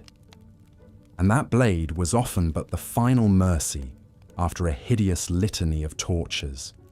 The execution of a traitor or heretic was not simply a quick drop and a sudden stop, but a prolonged ritual of mutilation. In England, the dreaded sentence of being hanged, drawn, and quartered saw the victim cut down while still alive, only to have their entrails torn out and burned before their eyes as they watched, screaming. Their body would then be hacked into quarters. The Middle Ages were a time of soaring cathedrals and chivalrous knights, of pious crusaders and holy pilgrimages. But beneath this veneer of virtue, cruelty often reigned supreme. From the halls of power to blood-soaked battlefields, some figures plumbed the depths of human brutality, earning their place among the cruelest people in medieval history. Perhaps no individual embodies this savagery quite like Vlad the Impaler. Born in 1431 in Wallachia, a principality in present-day Romania, Vlad Dracula, as he was also known, unleashed a reign of terror that still chills the blood to this day. The second son of Vlad Dracul, Vlad the Impaler seemed fated for a life of violence from an early age. As a youth, he and his younger brother were seized as hostages by the Ottoman Sultan and held captive for years. This bitter experience left Vlad with a seething hatred for the Turks, one he would express in the most horrifying ways imaginable. Ascending to the throne of Wallachia in 1456, Vlad soon revealed his taste for brutality. He earned his grim moniker, the Impaler, for his favoured method of execution, a slow, agonising death that involved driving stakes through the bodies of his victims. The townsfolk of Wallachia whispered fearfully of forests of the impaled, where thousands suffered this ghastly fate. It was a savagery exceeded only by the delight Vlad seemed to take in it. One story holds that he even dined among the impaled, dipping his bread in their blood. But impalement was only one shade in Vlad's palette of cruelty. His twisted imagination conjured up all manner of sadistic tortures. He was known to nail turbans to the heads of Turkish envoys, or even force captives to eat the flesh of their compatriots. On one occasion, he rounded up the elderly, sick, and poor of his land and had them burned alive, considering them a burden. Vlad's monstrous acts, were a form of psychological warfare, a way to terrify his enemies into submission. And in this, he surely succeeded. The Ottoman armies turned back rather than face the impaler prince. For all his cruelty, there were those in Wallachia who saw Vlad as a hero, a defender of Christendom against the Ottoman threat. But even his most ardent admirers could not deny the depths of his viciousness. It's perhaps fitting that Vlad's bloody deeds would later partly inspire the legend of Dracula, a figure synonymous with terror. Though Vlad himself fell in battle against the Ottomans around 1477, his dark shadow would loom over history, a testament to the evil that can fester in the hearts of men. But Vlad was far from alone in his capacity for cruelty. The age of the Crusades, which repeatedly pitted European Christendom against the Muslim powers of the Middle East, bore witness to atrocities on an immense scale. When Pope Urban II called the First Crusade in 1095, he urged the Knights of Europe to take up the cross and reclaim the Holy Land in the name of God. What followed was a tide of fanatical violence that would leave an indelible stain on medieval history. In 1099, the Crusaders laid siege to Jerusalem, the most sacred city in Christendom. After weeks of desperate fighting, they finally breached the walls and unleashed a horrific slaughter. Muslim and Jewish inhabitants of the city were put to the sword en masse, without regard for age or sex. Blood ran ankle-deep through the streets, and piles of severed heads and limbs towered above the carnage. One contemporary account even describes crusaders wading through gore up to their knees to reach the Church of the Holy Sepulchre, where they offered tearful prayers of thanksgiving. This savagery set the tone for crusades to come. Whenever Christian armies clashed with Muslim foes, brutality was the order of the day. After the fall of the Crusader state of Edessa in 1144, enraged European mobs blamed the Jews, seen as infidels in league with the Muslims. A wave of pogroms swept through the Rhineland, leaving hundreds of Jewish men, women, and children dead in a chilling foreshadowing of horrors to come centuries later. But the violence of the Crusades did not only fall on those outside Christendom. In the early 1200s, Pope Innocent III declared a crusade against the Cathars, a Christian sect in southern France deemed heretical. The Albigensian Crusade, as it was known, scoured the region with fire and sword. Besieged by crusaders, the city of Béziers refused to hand over its Cathar inhabitants. In reply, the papal legate directing the assault supposedly declared, "Kill them all. God will know his own." When the city fell, some 15,000 to 20,000 men, women and children were slaughtered indiscriminately. Such atrocities were fueled by religious fervour, but also by the medieval penchant for spectacular violence. In an age before mass media, the gruesome public spectacle of torture and execution served as both a warning and a twisted form of entertainment. The Church, in particular, made a show of rooting out heresy and witchcraft. Those convicted would meet the flames at the stake, writhing in torment as the wood beneath them crackled and hissed. For those not accused of offences against God, there were other creative means of destruction. The breaking wheel, a device that slowly shattered the limbs of victims tied to its spokes, was widely feared. In England, the most notorious traitors suffered the grim fate of being hanged, drawn, and quartered, a sequence of strangulation, disembowelment, beheading, and dismemberment that left bodies in pieces for public display. The agony of such punishments is beyond modern comprehension. Among the English monarchs who resorted to such measures was King John, the villainous Plantagenet ruler who reigned from 1199 to 1216. A spiteful, petty tyrant despised by his own barons, John plunged England into civil war and chaos. After losing Normandy and his other French lands to rival Capetian kings, John lashed out with increasing cruelty toward his own subjects. When a group of rebellious nobles forced John to sign the Magna Carta in 1215, granting them rights and limiting royal power, the enraged king quickly disavowed the charter and plunged England back into conflict. John rampaged across the countryside with an army of mercenaries, unleashing a campaign of violence to bring his enemies to heel. Those barons captured in the fighting faced immediate execution, their severed heads sent as a warning to others. John's vicious conduct earned him few friends, but the mysterious fate of his nephew, Arthur of Brittany, sealed his sinister reputation. As the son of John's elder brother, Arthur had a strong claim to the English throne. When he disappeared in John's custody in 1203, many suspected the king's hand in the young prince's demise. Though the truth remains murky, the taint of kinslaying only added to John's aura of malevolence. The cruelty of kings like John often fell hardest on the lowly peasants, who eked out a meagre living under the boot of the nobility. In the 14th century, as the Black Death scythed through Europe, and crop failures led to widespread famine, the common folk faced unimaginable hardship. Pushed to the brink, some finally rose up in desperate revolt against their masters. In France, the Jacquerie Revolt of 1358 saw peasants lash out against the nobles who had oppressed them for so long. Roving bands attacked manor houses, looting and burning, even murdering those aristocrats they could get their hands on. But the lords of France soon rallied and crushed the uprising with pitiless force. The retribution was brutal. Peasant villages put to the torch, their inhabitants massacred without mercy. England faced its own reckoning in 1381, when simmering resentments over heavy taxation and labour laws boiled over into the peasants' revolt.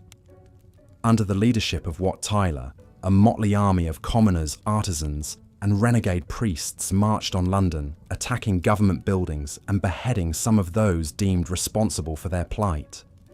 The young King Richard II met with Tyler and the rebels, agreeing to their demands, but only as a ruse. Once the rebel force dispersed, Richard unleashed a ferocious crackdown. Hundreds were executed, their severed heads lining London Bridge as a grisly warning against further insurrection. The vicious repression of such uprisings underscored the cruelty inherent in medieval society, a world where the strong ruled with an iron fist and the weak could only suffer in silence. But even by the standards of this unforgiving age, some figures stood out for their sheer ruthlessness.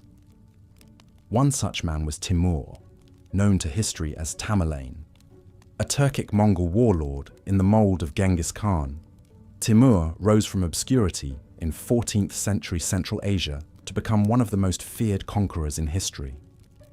He built his empire on mountains of skulls, leaving a trail of devastation across Eurasia. In 1401, he sacked Damascus, ordering a massacre so thorough that the streets were choked with corpses. But this was only a prelude to the horrors he would unleash on Baghdad.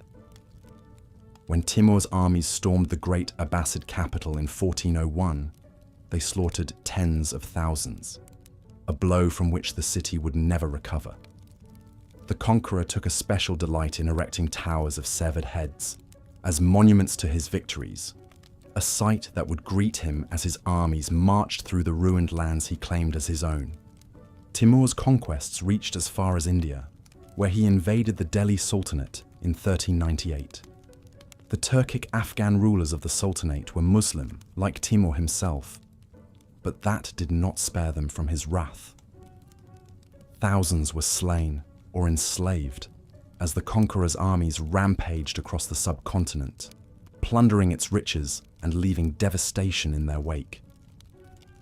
For all the terror he inspired, Timur was hardly the last cruel conqueror to leave his mark on medieval history.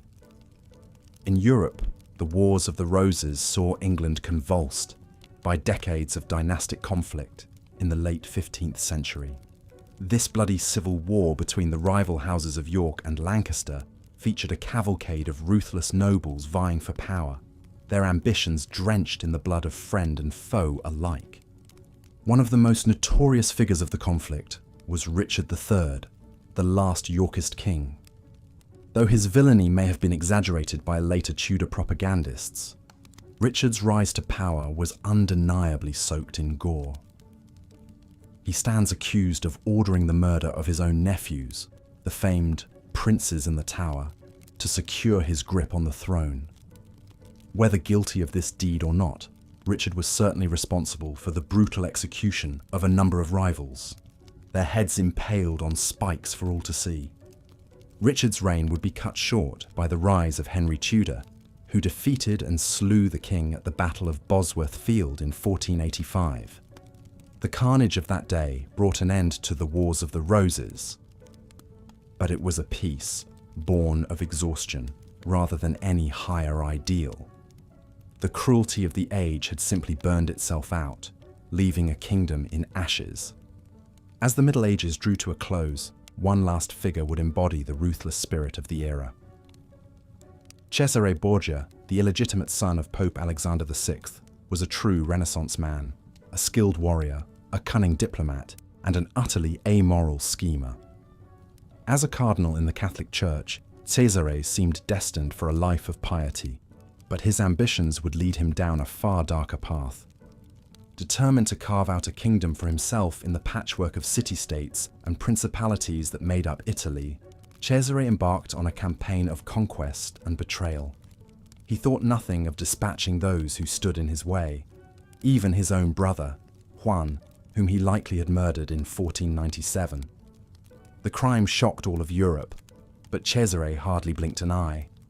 For him, fratricide was simply another move in the great game of power.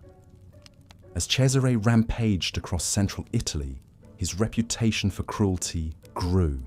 He was said to delight in the suffering of his enemies, devising new and inventive tortures to break their will. One contemporary described him as a man of a very cruel nature who took pleasure in watching people die. It was a description that could have applied to any number of medieval tyrants, but Cesare's cold, calculating brand of ruthlessness set him apart. For all his viciousness, Cesare's methods were undeniably effective. He succeeded in bringing much of central Italy under his sway, ruling with an iron fist.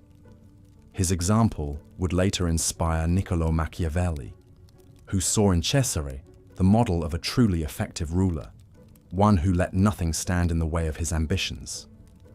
It was a chilling endorsement of the cruelty that had defined so much of the medieval world.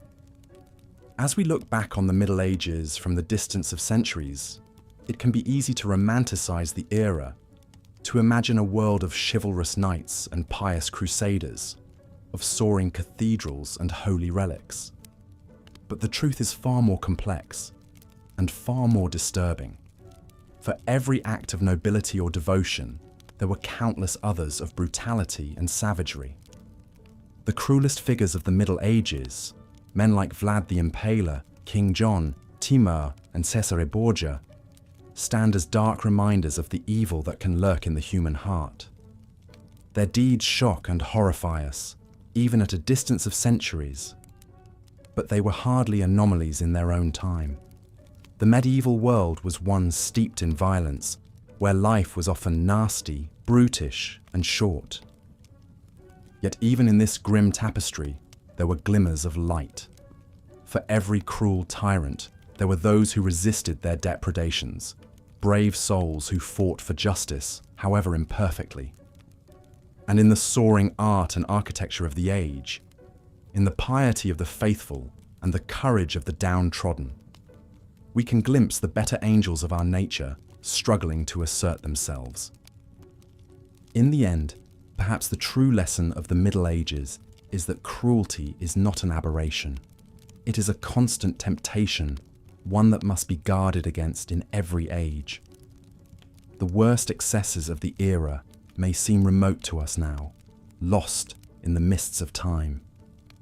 But the capacity for brutality lies within us all, waiting only for the right circumstances to be unleashed. As we reflect on the cruelest people in medieval history, let us do so with a sense of humility and a determination to learn from the dark chapters of our past. For only by confronting the shadows can we hope to build a world where cruelty is the exception rather than the rule.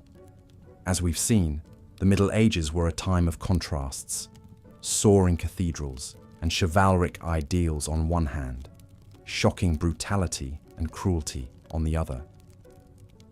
Perhaps no figure embodies this dark side of the medieval psyche more than Vlad III, Prince of Wallachia, a man whose thirst for blood was so great that he earned the moniker Vlad the Impaler. Born in 1431 in Transylvania, in modern-day Romania, Vlad was the second son of Vlad II Dracul, the ruler of Wallachia. The young Vlad's early life was marked by upheaval and struggle. As a child, he and his younger brother Radu were seized by the Ottoman Sultan as hostages to ensure their father's loyalty. It was a formative experience that surely shaped Vlad's psyche and his later penchant for cruelty. Upon the death of his father and older brother, Vlad claimed the Wallachian throne in 1448. But his first reign was short-lived. Within months, he was forced into exile by rival factions backed by Hungary and the Ottoman Empire. Undeterred, Vlad bided his time, building alliances and waiting for his moment to strike back and reclaim his birthright. That moment came in 1456. With the support of Hungary and the Christian kingdoms, Vlad returned to Wallachia in triumph, decisively defeating his enemies and taking back the throne. It was the beginning of a reign of terror that would make Vlad Dracula a byword for brutality. As prince, Vlad proved to be an able ruler in some regards, strengthening the Wallachian state, keeping the Ottoman threat at bay, and promoting commerce and stability for his people. But these accomplishments were overshadowed by his legendary sadism and thirst for blood. Vlad's favoured method of execution was, of course, impalement. He would have a wooden stake hammered into the ground, its end sharpened to a brutal point. Victims, sometimes entire towns full of people, would then be forcibly lowered onto the stake, gravity slowly drawing them down as the wooden point pierced their bodies, emerging from their mouths or shoulders in a slow, excruciating death that could take hours or even days. Contemporary chronicles speak of forests of the impaled, thousands of men, women and children writhing and moaning on the stakes, a visceral warning to any who would cross the Prince of Wallachia. One Ottoman account describes how Vlad dined among his victims, dipping his bread in their blood. Whether such accounts are exaggerated is hard to say, but there's no doubt that Vlad's cruelty was extreme even by the harsh standards of the time. He had disloyal subjects, some say over 30,000, tortured and executed, often disemboweling and decapitating them. The scale of the carnage shocked even Vlad's allies. But brutality was also a calculated tactic for Vlad. He used terror and psychological warfare to cement his power and intimidate his enemies, especially the Ottomans. Facing Sultan Mehmed II, the conqueror of Constantinople, Vlad knew he was outmatched militarily. But through sheer ruthlessness, he made himself too costly to dislodge. The most famous example came in 1462, when Mehmed himself invaded Wallachia with a large army. Vlad harried the Ottomans mercilessly, poisoning wells, burning villages, luring the enemy into traps. Then, in a shocking display, he impaled over 20,000 captives on stakes in a field outside the capital, creating a horrific forest of the dead that stopped the Sultan's advance in its tracks. In the end, though, even such unimaginable brutality couldn't save Vlad. His alliances crumbled, his own people turned against him, and he was eventually imprisoned by the Hungarians, dying in obscurity sometime around 1477. But his legend only grew after his death. In the coming centuries, tales of Vlad's cruelty spread throughout Europe, cementing his macabre reputation. His patronymic name, Dracula, became synonymous with blood-drinking monsters. He was a source of gruesome fascination, his deeds almost too horrific to believe. When Bram Stoker penned his famous vampire novel in 1897, he drew directly on the Transylvanian tyrant for inspiration. Today, Vlad Dracula endures as a cultural icon, portrayed in countless films, novels, and TV shows. But behind the fictional vampire lies the true story of a medieval ruler consumed by cruelty. A man for whom impalement and torture were matters of state policy, for whom the ends always justified the bloody means. In a savage time, Vlad III stood out as one of history's most sadistic figures, a testament to the dark impulses that lurked within the medieval mind. Of course, Vlad was hardly alone in his capacity for cruelty. The Middle Ages were a time when brutality was often celebrated, especially in matters of religion and holy war. Perhaps no event embodied this more than the Crusades, a series of military campaigns launched by the Catholic Church to retake the Holy Land from Islamic rule. The First Crusade was called by Pope Urban II in 1095, with the stated goal of liberating Jerusalem and the holy places of Palestine from Muslim control. Urban's fiery preaching, combined with the promise of spiritual rewards for crusaders, unleashed a wave of religious fervor across Europe. Nobles and commoners alike took the cross, sewing the emblem onto their clothes as a sign of their sacred mission. But for all its lofty ideals, the First Crusade quickly descended into appalling violence and brutality. After a long and arduous journey across Europe and the Middle East, the Crusaders finally reached Jerusalem in 1099. They laid siege to the city, constructing towers and catapults to batter the walls, while facing determined resistance from the Muslim defenders. When the city finally fell, the Crusaders poured in, unleashing a horrific slaughter on the population. Men, women, and children were put to the sword, their blood running through the streets. Contemporary chronicles speak of the Crusaders wading through gore up to their ankles, butchering anyone they could find. In the Al-Aqsa Mosque, where thousands of civilians had taken refuge, the knights slaughtered them mercilessly, their screams echoing off the sacred walls. No one was spared, not the elderly, not the infirm, not even babes in arms. It was a scene of unimaginable carnage, driven by religious zeal and the long-simmering hatred between Christians and Muslims. Some accounts even describe the Crusaders pausing in their bloody work to kneel in prayer, giving thanks to God for their victory, before resuming the massacre with renewed fervor. The sack of Jerusalem set the tone for the rest of the crusading movement, while the Crusader states established in the aftermath of that first victory achieved a tenuous coexistence with their Muslim neighbors. The religious wars continued to be marked by acts of shocking brutality on both sides. Later crusades, like the one against the Cathars in southern France or the notorious Fourth Crusade that sacked Christian Constantinople, saw similar atrocities committed in the name of faith. Jews, too, were frequent targets of Crusader violence, with many communities suffering pogroms and massacres as the armies marched east. For all the talk of chivalry and honor, the Crusades revealed the depths of cruelty and fanaticism that could be unleashed in a time of religious fervor. The idea of holy war, of violence sanctioned by God, would have profound and bloody consequences resonating down through the centuries.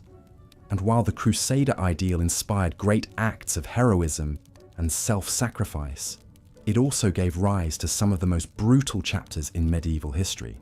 Of course, not all medieval cruelty was motivated by religious zeal.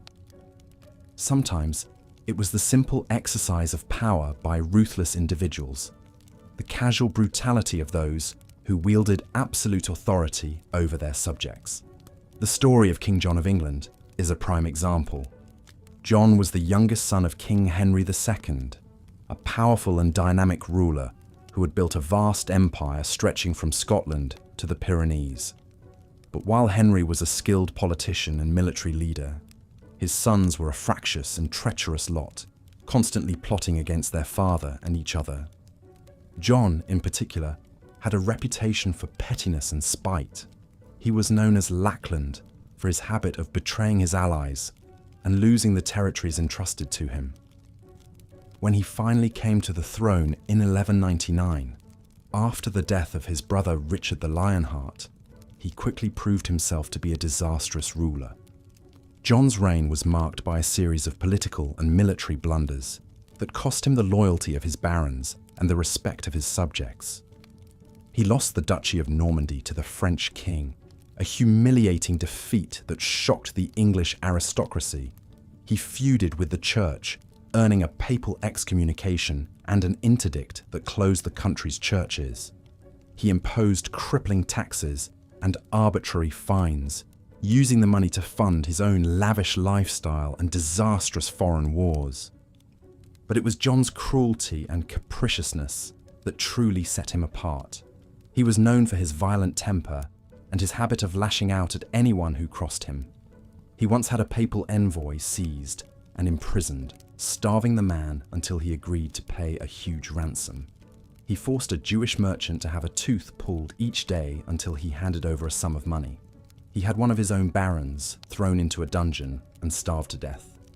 Perhaps the most notorious story about John concerns his treatment of his own nephew, Arthur of Brittany. Arthur had a strong claim to the English throne, and many of John's barons supported him as a rival. In 1203, John captured Arthur and imprisoned him in the castle of Rouen. What happened next is shrouded in mystery, but the most common account is that John had his young nephew murdered, either by his own hand or on his orders. The death of Arthur was a shocking crime, even by the standards of the time. It cemented John's reputation as a tyrant and a monster, a man who would stop at nothing to hold on to power. It also fueled the growing rebellion against his rule, as more and more barons defected to the French king or rose up in open revolt. In the end, John's cruelty and misrule caught up with him. In 1215, a group of rebel barons forced him to sign the Magna Carta, a document that placed limits on royal power and established the principle of the rule of law. It was a watershed moment in English history, a crucial step on the long road to constitutional monarchy and democratic government. But John himself never accepted the Magna Carta. He spent the last year of his life trying to overturn it, waging a brutal civil war against his own subjects. He died in 1216, sick and alone, abandoned by his allies and despised by his people. His cruelty had cost him everything. The story of King John is a reminder that even in a time of great brutality, there were limits to what people would tolerate. His reign was a cautionary tale about the dangers of unchecked power, of a ruler who governed by whim and cruelty rather than justice and law. And while John's misrule may have been extreme, it was hardly unique in the annals of medieval history. Indeed, the Middle Ages were full of rulers and warlords who wielded power with a brutal hand, who saw their subjects as mere pawns to be used and discarded at will. From the crusading kings of Europe to the Khans of the Mongolian steppes, the period was marked by figures who left a trail of blood and suffering in their wake. One such figure was Timur, known to history as Tamerlane, a Turco-Mongol conqueror who rose to power in the late 14th century. Timur carved out a vast empire stretching from Persia to Russia, from India to Anatolia. He was a military genius, a brilliant strategist and tactician who could marshal huge armies and lead them to victory against seemingly impossible odds. But Timur was also a man of unparalleled brutality, who saw terror and massacre as legitimate tools of statecraft. He would often give conquered cities a choice: surrender immediately or face total annihilation. Those who resisted were subjected to horrific punishments, their populations slaughtered, their leaders buried alive or trampled beneath the hooves of Timur's war horses. In 1398, Timur invaded India, smashing through the defenses of the Delhi Sultanate and sacking the capital city. Contemporary accounts describe the streets running with blood, the piles of severed heads stacked outside the city gates. Timur ordered the massacre of tens of thousands of prisoners, their skulls built into grisly towers as a warning to those who would defy him. Similar atrocities marked Timur's campaigns in the Middle East and Central Asia. He sacked Baghdad in 1401, destroying the city's famous libraries and massacring much of its population. He unleashed his armies on Damascus and Aleppo, leaving a trail of devastation in his wake. Even fellow Muslims were not spared his wrath, as he sought to crush any rival power that might challenge his own. Timur's cruelty was so great that it became the stuff of legend, inspiring fear and revulsion across the Eurasian landmass. He was seen as a scourge, a punishment sent by God to chasten the wicked. His name became synonymous with death and destruction, a byword for the horrors of war. And yet, in his own way, Timur was also a product of his time, a warlord who rose to power in an age of chaos and conflict, who used violence and terror to forge an empire out of the fractured remnants of the Mongol hordes. His story is a reminder of the sheer scale of the brutality that was possible in the medieval world, of the depths of cruelty that human beings could sink to in the pursuit of power and glory. Of course, not all medieval cruelty was the work of great conquerors and kings. Sometimes it emerged from the social and economic pressures of the age, the desperate struggles of ordinary people pushed to the brink by hardship and injustice. The story of the peasants' revolts that swept across Europe in the 14th century is a case in point. The 14th century was a time of profound crisis for the medieval world. A series of failed harvests and natural disasters, combined with the devastation of the Black Death, had left much of Europe in a state of economic and social collapse. Peasants, who made up the vast majority of the population, were particularly hard hit, struggling to survive in the face of rising prices, falling wages, and increasing exploitation by their lords. In this context, it's hardly surprising that peasant revolts began to break out across the continent. In France, the Jacquerie Revolt of 1358 saw peasants and townsfolk rise up against the nobility, burning castles and manors, and slaughtering any aristocrat they could get their hands on. The revolt was eventually crushed by the royal army, but not before thousands had been killed on both sides. In England, the Peasants' Revolt of 1381 was even more dramatic. Sparked by a hated poll tax and years of simmering discontent, the revolt saw tens of thousands of peasants march on London, led by the charismatic rebel Wat Tyler. The rebels stormed the Tower of London, executed the Archbishop of Canterbury, and presented their demands to the young King Richard II. For a moment, it seemed as if the social order of medieval England might be overturned, but the king's promises of reform proved hollow, and when Tyler was killed in a confrontation with the royal officials, the revolt began to fizzle out. In the end, the rebels were brutally suppressed, with thousands hanged or imprisoned in the aftermath. The story of the peasants' revolts is a reminder of the profound inequalities and injustices that marked medieval society. For all the talk of chivalry and honour, the reality for most people was a life of backbreaking labour, constant insecurity, and the ever-present threat of violence and exploitation. When pushed to the limit, even the lowliest peasant could rise up and strike a blow against their oppressors. But the revolts also reveal the savage cruelty with which the medieval elite were willing to defend their privileges. The nobles and knights who crushed the rebels did so with a brutality that shocked even some of their contemporaries. They saw the peasants as little more than beasts to be slaughtered or enslaved at will.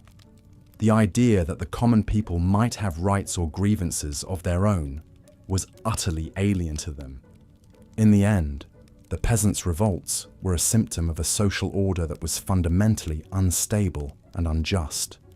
They were a cry of rage and desperation from a people who had been pushed to the brink, who saw no other way to assert their humanity in the face of a system that treated them as disposable. And while the revolts themselves were ultimately unsuccessful, They left a legacy of resistance and defiance that would echo down through the centuries. The same could be said of many of the figures and events we've discussed in this program. From Vlad the Impaler to Timur the Lame, from the Crusades to the Wars of the Roses, the Middle Ages were a time of astonishing cruelty and brutality, but they were also a time of great courage and resilience, of ordinary people struggling to assert their dignity and humanity in the face of overwhelming odds. One of the last great figures of the medieval world, and one of its most notorious, was Cesare Borgia. The illegitimate son of Pope Alexander VI, Cesare was a cardinal and a military leader, a man. The Crusades, a series of religious wars waged by European Christians to reclaim the Holy Land from Muslim rule, exemplify the capacity for cruelty in the medieval era. When Pope Urban II launched the First Crusade in 1095, he sanctioned appalling violence in the name of faith. Casting the Muslims as evil occupiers oppressing Christians, Urban promised spiritual rewards for those who took up the cross to fight. Tens of thousands responded to his call, embarking on a bloody campaign across the Mediterranean. The climax came in 1099 with the siege of Jerusalem. After breaking through the city walls, the Crusaders unleashed a horrific slaughter upon the Muslim and Jewish inhabitants. Eyewitness accounts speak of streets running red with blood as soldiers and civilians alike were put to the sword. No mercy was shown to women or children. In their religious fervour, the Crusaders saw this as an act of righteous cleansing to purify the holy city. But to the defenders, it was an unspeakable atrocity and searing humiliation. News of Jerusalem's fall sent shockwaves through the Muslim world. The Crusaders established their own kingdoms in the Levant, but these remained under constant threat.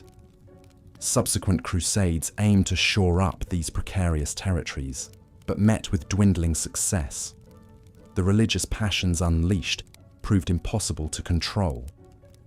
Back in Europe, the crusading spirit fueled persecution of Jews, long viewed with suspicion as outsiders.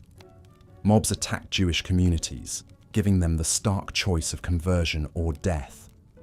Even fellow Christians could find themselves in the crosshairs of crusading armies. In the early 13th century, Pope Innocent III called for a crusade against the Cathars, a Christian sect in southern France deemed heretical. The resulting Albigensian crusade saw the Catholic North relentlessly attack the tolerant South, leaving a trail of massacres and destroyed cities. When the besieged Cathars of Béziers refused to hand over their heretics, a papal legate supposedly declared, "Kill them all, God will know his own." The entire population was slaughtered, over 10,000 men, women, and children. The Albigensian Crusade highlights how readily medieval rulers and clergy could employ murderous brutality against even their co-religionists. Dissent was not tolerated. Heresy and rebellion needed to be crushed decisively. The machinery of state violence found its ultimate expression in torture and public execution. For those who ran afoul of the authorities, a grim fate awaited. Torture was widely used to extract confessions and punish criminals. The rack, a wooden frame that stretched the victim's limbs to the breaking point, was a favourite implement. So too was waterboarding, a torment that simulated drowning. But perhaps the most feared was the strappado. The accused would be suspended by the wrists with arms tied behind the back. The unnatural position caused excruciating pain, often dislocating shoulders within minutes. Torturers would add weights to the legs to intensify the agony. Public execution was a common spectacle in medieval times, a stern warning of the wages of sin. Crowds would gather to watch the condemned meet a variety of gruesome ends. Burning at the stake was the sentence for unrepentant heretics or accused witches. The victim would be tied to a wooden post amid a pyre of wood and set ablaze to suffer an unimaginably painful death. A skilled executioner aimed for a slower burn to prolong the ordeal for the baying mob. Another method was known as breaking on the wheel. The condemned would be tied to a large cartwheel, limbs splayed. The executioner would use an iron bar to systematically smash the legs, arms, shoulders, and chest, shattering bone after bone. Finally, a lethal blow to the head or heart delivered the coup de grace. In a final indignity, the mangled body would be woven through the spokes of the wheel and mounted on a tall pole, left to rot as a grim warning. In England, the ultimate punishment for treason was the protracted horror of hanging, drawing, and quartering. The traitor would first be dragged to the gallows, often over rough ground by a horse, as jeering spectators pelted them with refuse. At the execution site, they would be hanged by the neck, cut down while still alive, and publicly castrated. The stomach would then be slit open and the intestines yanked out and burned before the victim's eyes. Finally, the condemned would be beheaded and the body chopped into 4 quarters for display around the kingdom. It was a slow, humiliating, and agonizing end, calculated to deter any who dared threaten the crown. Such was the fate of Hugh Despencer the Younger, chief advisor to King Edward II. He made a deadly enemy in Queen Isabella, denied the political influence she craved. When Isabella and her lover, Roger Mortimer, seized power and forced Edward to abdicate, they targeted Despencer for his loyalty to the king. Despencer suffered the full traitor's death described above. A ruthless nobleman himself, in his last ghastly moments he reaped the whirlwind of the pitiless times he inhabited. Perhaps no English king has gone down in history as more villainous than John, the youngest son of Henry II. Though he showed military prowess in his youth, John proved a disastrous ruler after inheriting the throne in 1199. Through ineptitude and treachery, he lost the crown's ancestral lands in Normandy to the French king. This humiliation, coupled with punishing taxation, alienated his feudal barons and plunged England into civil war. John had already gained a reputation for petty cruelty prior to becoming king. In a fit of rage, he reportedly murdered his own nephew and rival, Arthur of Brittany, who disappeared suspiciously in 1203. As king, John reveled in the violent suppression of any who challenged his rule. After defeating a rebellion by his barons, he made a vicious example of its leader, William de Mowbray.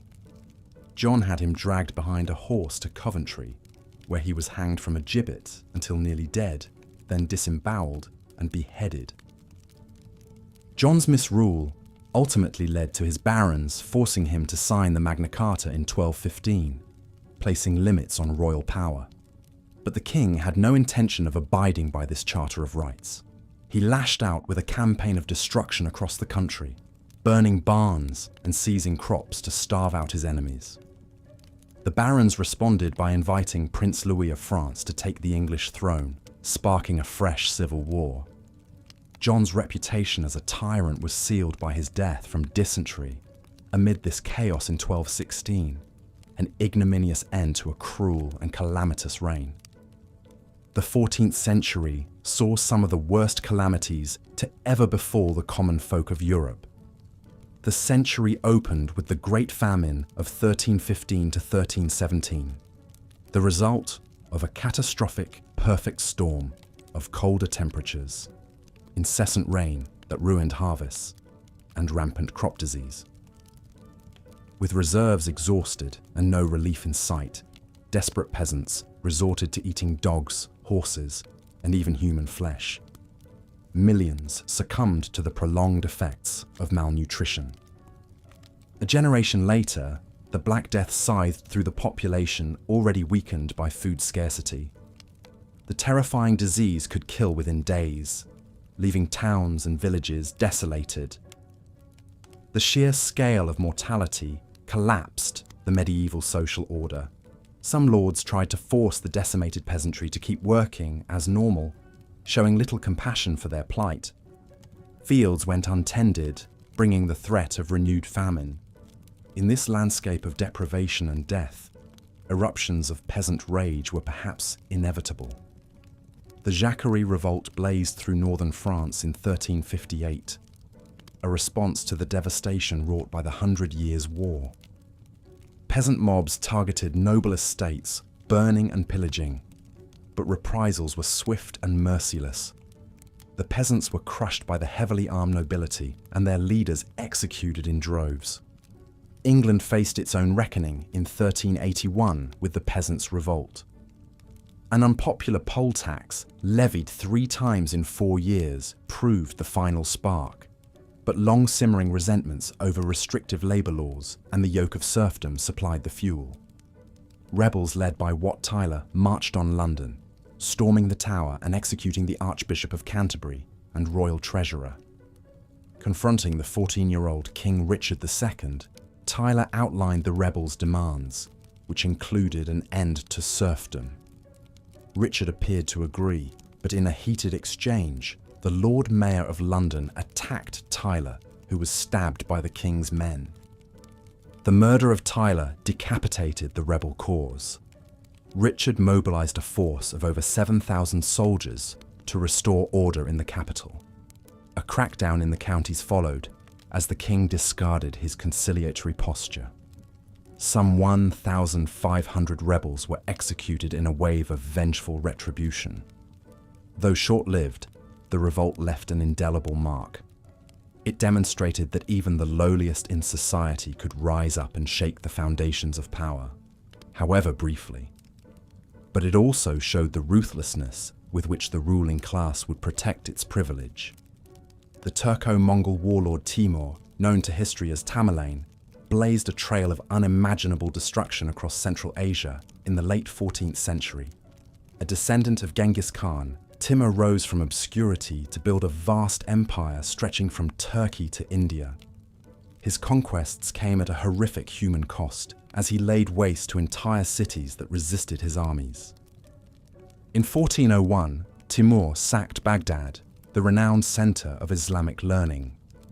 Incensed by the defiance of the Sultan Ahmed Jalayir, who had taken refuge in the city, Timur ordered a general massacre. Some 20,000 civilians were slaughtered in a single day. The great libraries of Baghdad, the intellectual heart of the Muslim world, went up in flames. 2 years later, the cosmopolitan city of Damascus fell to Timur's horde. Again, the conqueror's fury knew no bounds.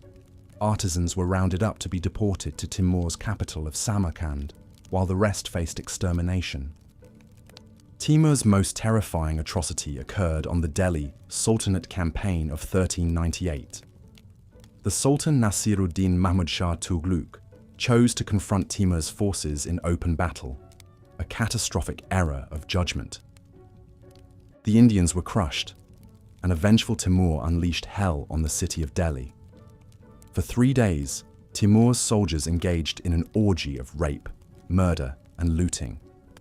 An estimated 100,000 captives were taken away as slaves. In a chilling display of the conqueror's inhumanity, the severed heads of slain Delhi residents were used to build towering pyramids, a monument to Timur's merciless triumph. Timur's conquests came at an appalling cost in human life and cultural destruction. He was unapologetic in his cruelty, seeing terror as a legitimate weapon of war. The fear Timur instilled was so pervasive that many cities submitted to him without a fight, desperate to avoid the dreadful fate of Baghdad or Damascus. Timur died in 1405 while on a punitive campaign against Ming China, sparing that empire his murderous attentions. He left a legacy drenched in blood, a conqueror whose thirst for power recognized no moral limits. The Wars of the Roses, a protracted dynastic struggle for the English crown, plunged the nation into 3 decades of sporadic civil war in the late 15th century. The conflict pitted 2 rival branches of the royal family, the houses of York and Lancaster, against each other in a series of bloody clashes. Though much of the fighting involved noble factions, the common people of England also suffered terribly. The wars reached a brutal crescendo in 1461 with the Battle of Towton. Fought in a snowstorm near York, It was the single bloodiest battle ever on English soil. The Yorkist army under Edward IV won a decisive victory, but at a horrific cost. Contemporary accounts claim the battle and subsequent rout left some 28,000 men dead. It was said that Towton's rivers ran red with blood for days afterward. Edward showed no mercy to the defeated Lancastrians. Even men who had sought sanctuary in Towton's churches were dragged out and beheaded on Edward's orders. The most notorious figure of the Wars of the Roses is undoubtedly King Richard III. Though his villainy may be exaggerated by the victorious Tudors who succeeded him, Richard's ruthless actions in seizing and defending the crown are well documented. In 1483, as regent to the 12-year-old Edward V, Richard had the young king and his younger brother declared illegitimate and imprisoned in the Tower of London. The princes in the Tower subsequently disappeared, almost certainly murdered on Richard's command to eliminate rivals to his rule. Richard faced a challenge to his usurped throne from Henry Tudor, a claimant from the Lancastrian line. The matter was settled in August 1485 at the Battle of Bosworth Field. In the thick of the fighting, Richard launched a desperate cavalry charge aimed at Henry's personal standard. He unhorsed the Lancastrian champion Sir John Cheney, but was soon overwhelmed. Attacked on all sides, Richard was driven to the ground and butchered. The victorious Henry Tudor became King Henry VII, founding a dynasty that would transform England. Richard's battered corpse was stripped naked, flung over a horse, and carried to Leicester for an ignominious burial in a humble church. The last English king to die in battle, Richard's savage end embodied the merciless ethos of the Wars of the Roses. The Italian political theorist Niccolò Machiavelli held up Cesare Borgia as a model of the ruthless New Prince in his famous work of Realpolitik.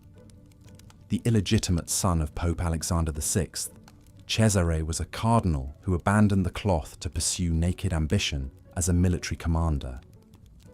With his father's backing, he carved out a state for himself in the patchwork of cities and principalities in northern Italy. Cesare was handsome, learned and charismatic, but those qualities disguised a pitiless drive for power.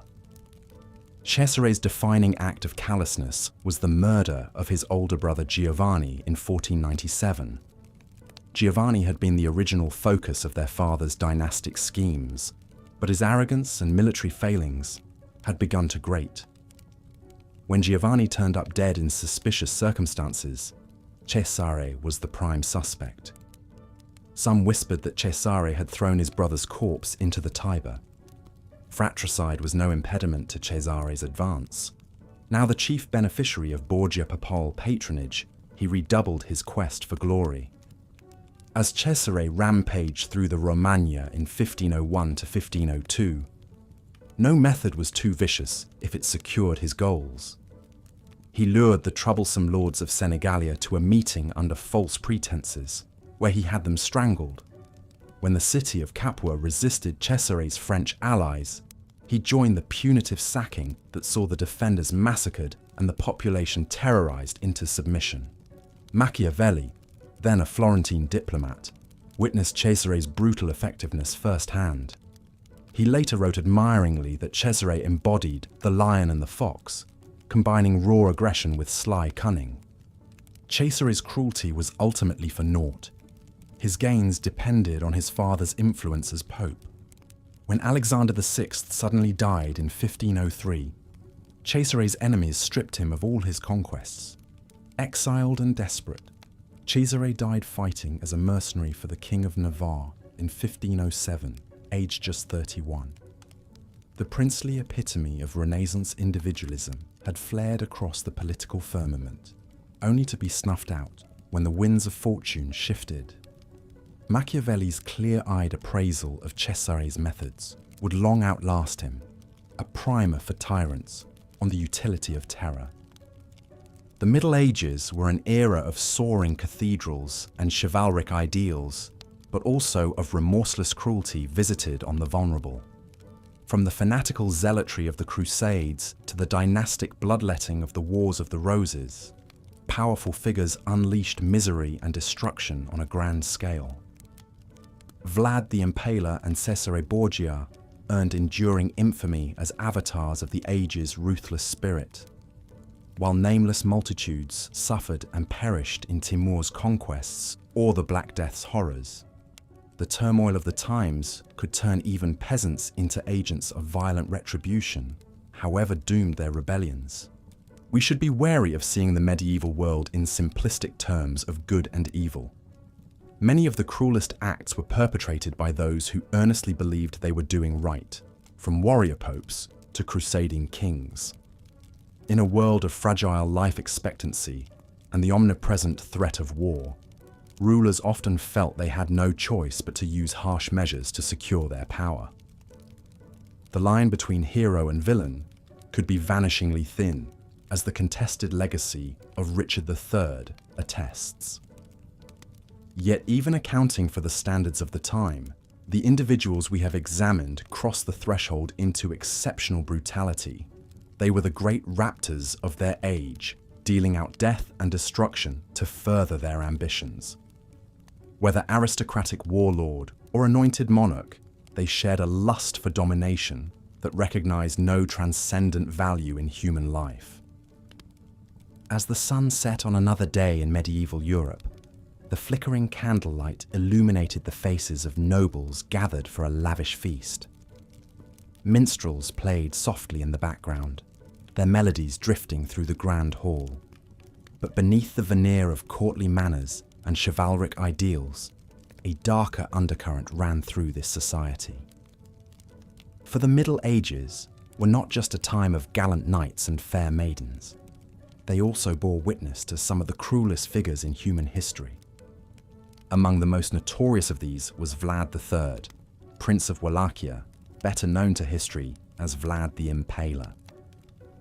Born in 1431 in what is now modern-day Romania, Vlad's early life was shaped by the turbulent politics of the Balkans. His father, Vlad II Dracul, navigated a precarious balance between the expanding Ottoman Empire to the south and the Kingdom of Hungary to the west. As a young boy, Vlad and his younger brother Radu were sent to the Ottoman court as hostages, a common practice at the time to ensure the loyalty of vassal rulers. It was during these formative years in captivity that the seeds of Vlad's cruelty may have first taken root. Subjected to the whims of the Ottoman Sultan, he likely witnessed firsthand the brutal methods used to maintain power in an empire that stretched across 3 continents. Some historians speculate that Vlad's later obsession with impalement as a means of execution may have been inspired by his exposure to this grisly punishment during his time as a hostage. When Vlad finally returned to Wallachia and took the throne in 1456, he wasted no time in cementing his reputation as a ruthless and sadistic ruler. He earned his grim moniker, the Impaler, for his preferred method of execution, having victims skewered on sharpened wooden stakes and leaving them to die an agonizing death. Contemporary accounts describe forests of these impaled bodies, numbering in the thousands, left to rot as a warning to anyone who dared oppose him. But impalement was far from the only weapon in Vlad's arsenal of cruelty. He was known to torture his enemies in a variety of horrific ways, from boiling them alive to cutting off their noses, ears, and limbs. One particularly gruesome story tells of how he once invited hundreds of nobles to a banquet, only to have the hall boarded up and set on fire, burning them all alive. Of course, it's worth noting that many of the tales of Vlad's brutality come from sources that were hostile to him, such as the Saxons of Transylvania, whom he frequently fought against. Some historians argue that his actions, while undeniably cruel, were not necessarily out of step with the brutality of the time. In an age when the Ottoman Empire was expanding rapidly and threatening to conquer all of Europe, rulers like Vlad may have felt that extreme measures were necessary to defend their lands and their people. Nevertheless, there is no denying that Vlad the Impaler left an indelible mark on history and popular culture.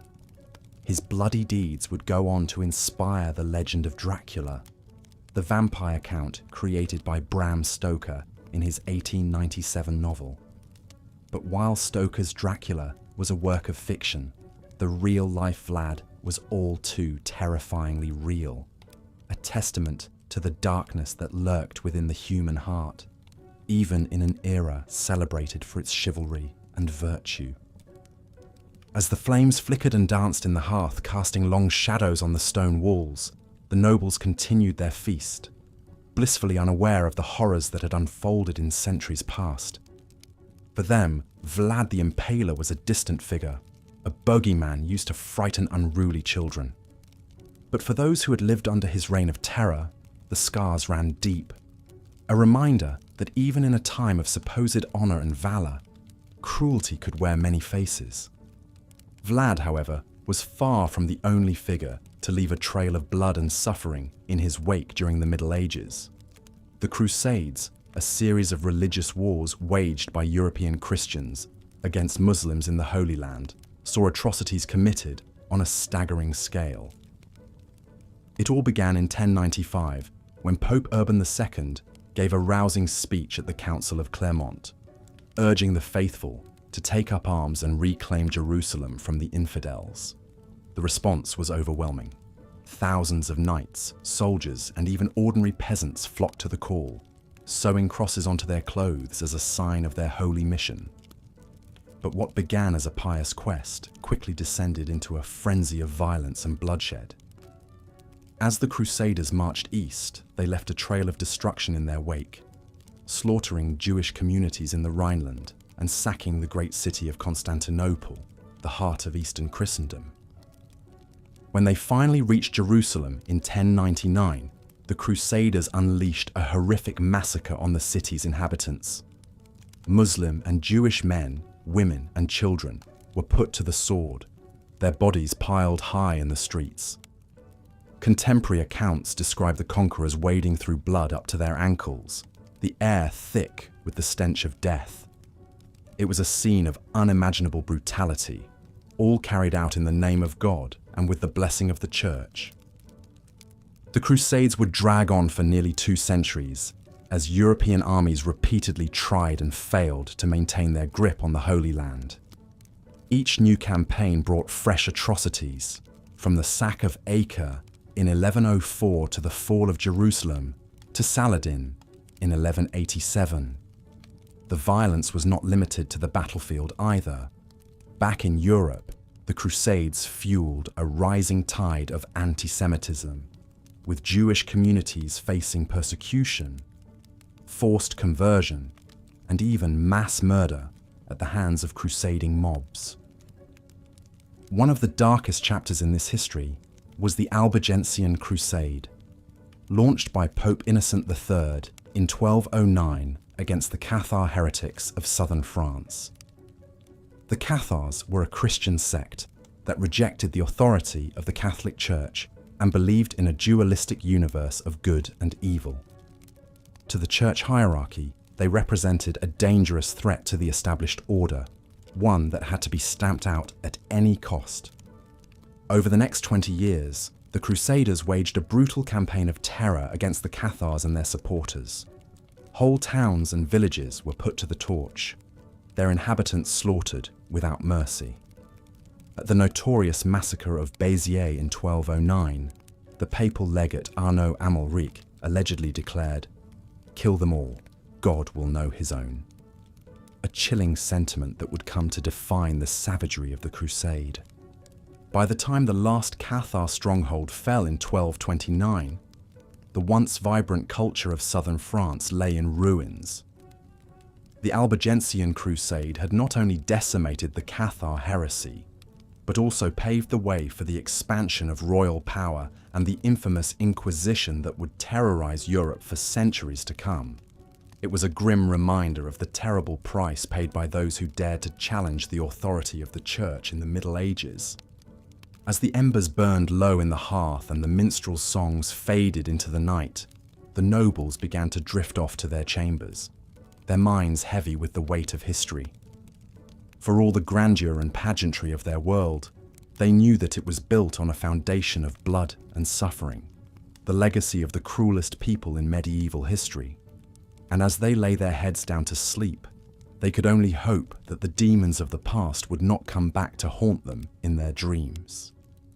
The Albigensian Crusade was a brutal campaign launched by Pope Innocent III in 1209 to eliminate the Cathar heresy in Languedoc, a region in southern France.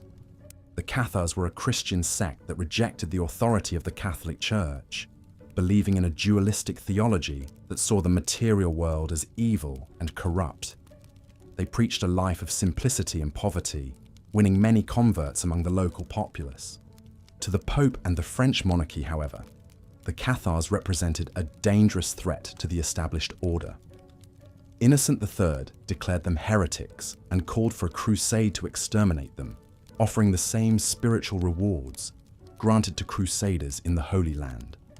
A large army of French knights and mercenaries, led by the notorious Simon de Montfort, descended upon Languedoc, laying waste to the countryside. The Crusaders showed no mercy to the Cathars or their supporters. In the town of Béziers, when asked how to distinguish between Catholics and heretics, the papal legate Arnaud Amalric allegedly replied, "Kill them all. God will know his own." The entire population of the town, some 20,000 men, women and children, were massacred in the church where they had sought refuge. Similar atrocities occurred throughout the region as the Crusaders systematically destroyed Cathar villages and strongholds. Captured heretics who refused to recant their beliefs were burned at the stake. The Cathar faith was virtually extinguished, their culture and language suppressed. The Albigensian Crusade left a deep scar on the psyche of southern France. It marked a turning point in the consolidation of royal power and the authority of the Catholic Church. The Inquisition that followed targeted any remaining Cathars, driving the movement underground. The last known Cathar perfect, Guillaume Bélibaste, was burned alive in 1321, bringing an end to a shameful chapter in medieval history. Beyond the religious persecution of heretics like the Cathars, the Middle Ages were notorious for the cruel and gruesome forms of torture and execution inflicted upon criminals and political enemies. Public executions were a common spectacle, drawing large crowds eager for morbid entertainment. Burning at the stake was a particularly horrific fate reserved for those convicted of heresy or witchcraft. The victims, often women, were tied to a wooden post surrounded by bundles of wood. As the flames were lit, the condemned would suffer an agonizingly slow and painful death, their screams echoing through the streets. Another torture device, the breaking wheel, was used to punish criminals in medieval France and Germany. The victims' limbs were tied to a large wooden wheel, which was then slowly rotated while the executioner smashed the exposed bones with an iron bar. This process could be repeated for hours, prolonging the torment before finally delivering a fatal blow called the coup de grâce. In England, the punishment for treason was the infamous hanging, drawing, and quartering. The condemned man would first be hanged until nearly dead, then cut down and disemboweled while still alive. His entrails were burned before him as he watched. Finally, his body would be cut into 4 pieces, or quartered, and the parts sent to the 4 corners of the kingdom as a warning to others. These brutal methods were not just about punishment, but also about sending a message and instilling terror. They served as a public reminder of the consequences of defying those in power, whether religious or secular authorities. The cruel ingenuity of these tortures and executions speaks to a certain medieval mentality that often valued retribution and intimidation over justice and mercy. One English king particularly associated with such cruelty and abuse of power was King John, the youngest son of Henry II. Though he is perhaps best known for being the villain in the Robin Hood legends, forced to sign the Magna Carta by his rebellious barons, his real-life villainy was even more shocking. John was said to be a spiteful, petty tyrant with a vicious temper. Early in his reign, he managed to lose most of the English crown's lands in France, including Normandy, due to military incompetence and alienating his own vassals. This led to a rebellion by a group of powerful barons in England, plunging the kingdom into civil war. John responded to this threat with his customary brutality. He took a number of the rebel barons prisoner and executed them personally, starving some to death in his dungeons. He was also rumoured to have murdered his own nephew and rival claimant to the throne, Arthur of Brittany. Though the truth of this accusation remains uncertain, what is clear is that John's actions made him hugely unpopular with his subjects. He was seen as a cowardly, dishonourable king who failed to live up to the chivalric ideals of the age.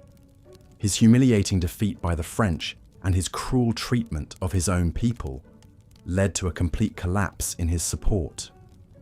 When the barons finally cornered him and forced him to sign the Magna Carta in 1215, limiting royal power and enshrining certain rights, few of his subjects mourned. Despite this check on his authority, John spent his remaining years trying to wriggle out of the Magna Carta's provisions and re-establish his own despotic rule. He might have succeeded, plunging England back into tyranny, had he not died suddenly of dysentery in 1216 on campaign against the rebellious barons and their French allies. John's ignominious end was a fitting symbol of his disastrous reign, characterized by a toxic blend of incompetence, spite, and wanton cruelty.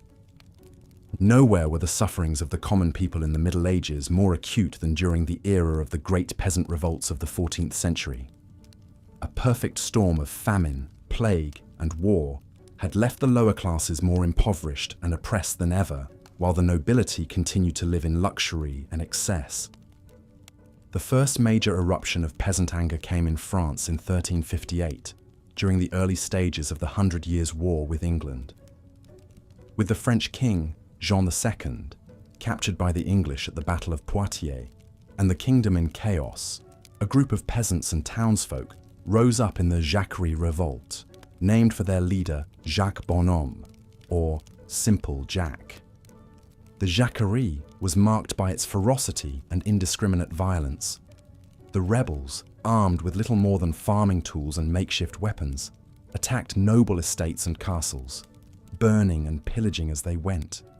They targeted the nobility and clergy in particular, seeing them as the source of their oppression and misery. However, the nobles soon regrouped and launched a brutal counterattack. The untrained and poorly equipped peasant mobs were no match for the heavily armed and mounted knights. The revolt was crushed mercilessly, with the rebels slaughtered en masse. Jacques Bonhomme himself was captured and gruesomely executed, his body torn apart by horses. A similar fate awaited the participants in the English Peasants' Revolt of 1381. Sparked by a combination of heavy taxation, the ravages of the Black Death, and resentment of the feudal system, the revolt saw tens of thousands of peasants and labourers march on London under the leadership of Wat Tyler. Initially, the young King Richard II agreed to meet with the rebels and hear their demands, which included the abolition of serfdom and a general pardon. However, during a heated confrontation at Smithfield, Tyler was suddenly attacked and killed by the Lord Mayor of London, leading to an armed standoff. Richard, though only 14 years old, showed remarkable composure and cunning. He promised the leaderless rebels that he would meet their demands if they dispersed peacefully. Once they had gone, however, he reneged on his word and launched a wave of reprisals. The leading rebels were hunted down, hanged, and quartered, while the rest were forced back into servitude. The failure of these revolts illustrates the near impossible odds faced by medieval peasants in trying to change their lot. Despite their numerical strength, they lacked the organization, resources, and leadership to effectively challenge the entrenched power of the nobility and clergy. The vicious repression that followed each uprising only served to reinforce the rigid social hierarchy of the age. As a result, the peasantry remained largely powerless and oppressed throughout the Middle Ages, toiling in the fields and serving their masters with little hope of relief or redress. The dream of a more just and equitable society would have to wait for future generations to take up the fight. In the late 14th century, a new terror emerged from the steppes of Central Asia to devastate the Islamic world and beyond. Timur, known to history as Tamerlane or Timur the Lame, was a Turco-Mongol conqueror who sought to rebuild the empire of Genghis Khan. In the process, he carved a bloody path across Eurasia, leaving behind piles of skulls and ruined cities as monuments to his brutality. Born into a minor clan in what is now Uzbekistan, Timur rose to power through a combination of military skill, political cunning, and sheer ruthlessness. He first established his authority over the Chagatai Khanate, a Mongol successor state in Central Asia, before launching a series of conquests that would make him the master of a vast empire stretching from Russia to India. Timur's methods were as cruel as they were effective. He was notorious for the practice of building towers of skulls from the remains of his defeated enemies, a gruesome display meant to strike terror into the hearts of those who might resist him. When he captured the city of Isfahan in Persia, he ordered the massacre of 70,000 inhabitants, their heads stacked into pyramids. One of Timur's most brutal campaigns was his invasion of India in 1398. Marching through the Khyber Pass with a huge army, he descended upon the Delhi Sultanate, then one of the richest and most powerful states in the Islamic world. The Sultan, Nasir-ud-Din Mahmud Shah Tughlaq, hastily assembled a force to meet him, but was outmaneuvered and crushed in battle. Timur then unleashed his troops on the city of Delhi itself. For 3 days, they engaged in an orgy of looting, rape, and slaughter, killing tens of thousands of civilians. The city was left a smoking ruin, its palaces and mosques reduced to rubble, its population decimated. It was a blow from which the Delhi Sultanate would never fully recover.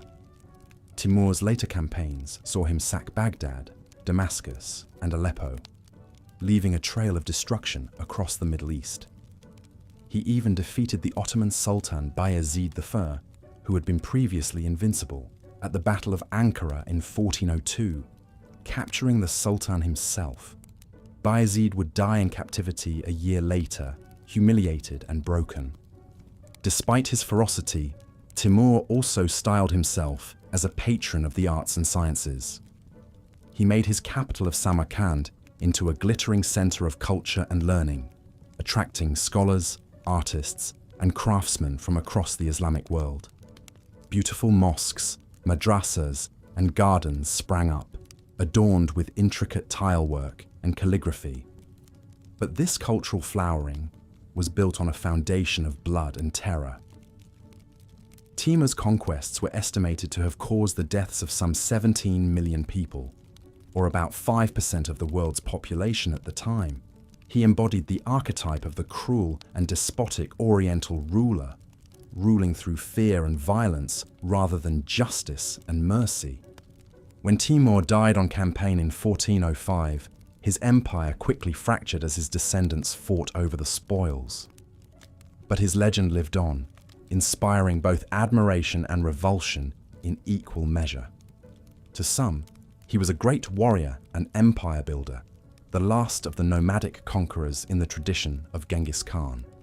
To others, he was a monster, a scourge upon humanity whose cruelty knew no bounds. In the end, Timur's legacy is one of ambiguity, a reminder of the strange allure that tyrants and conquerors have always held over the human imagination. His story is a dark reflection of the medieval world at its most grim and unforgiving, a time when life was often nasty, brutish, and short, and power belonged to those ruthless enough to seize it by any means necessary. From the blood-soaked fields of France to the burning plains of India, the Middle Ages were an era of unrelenting conflict and war. But few struggles were as bitter or as destructive as the Wars of the Roses. a series of dynastic civil wars that tore England apart in the latter half of the 15th century. The roots of the conflict lay in the weak and ineffectual rule of King Henry VI, who had inherited the throne as a child and grown into a pious but feeble-minded adult. Henry's failures as a ruler, including the loss of England's territories in France and his own mental breakdown, led to growing discontent among the nobility.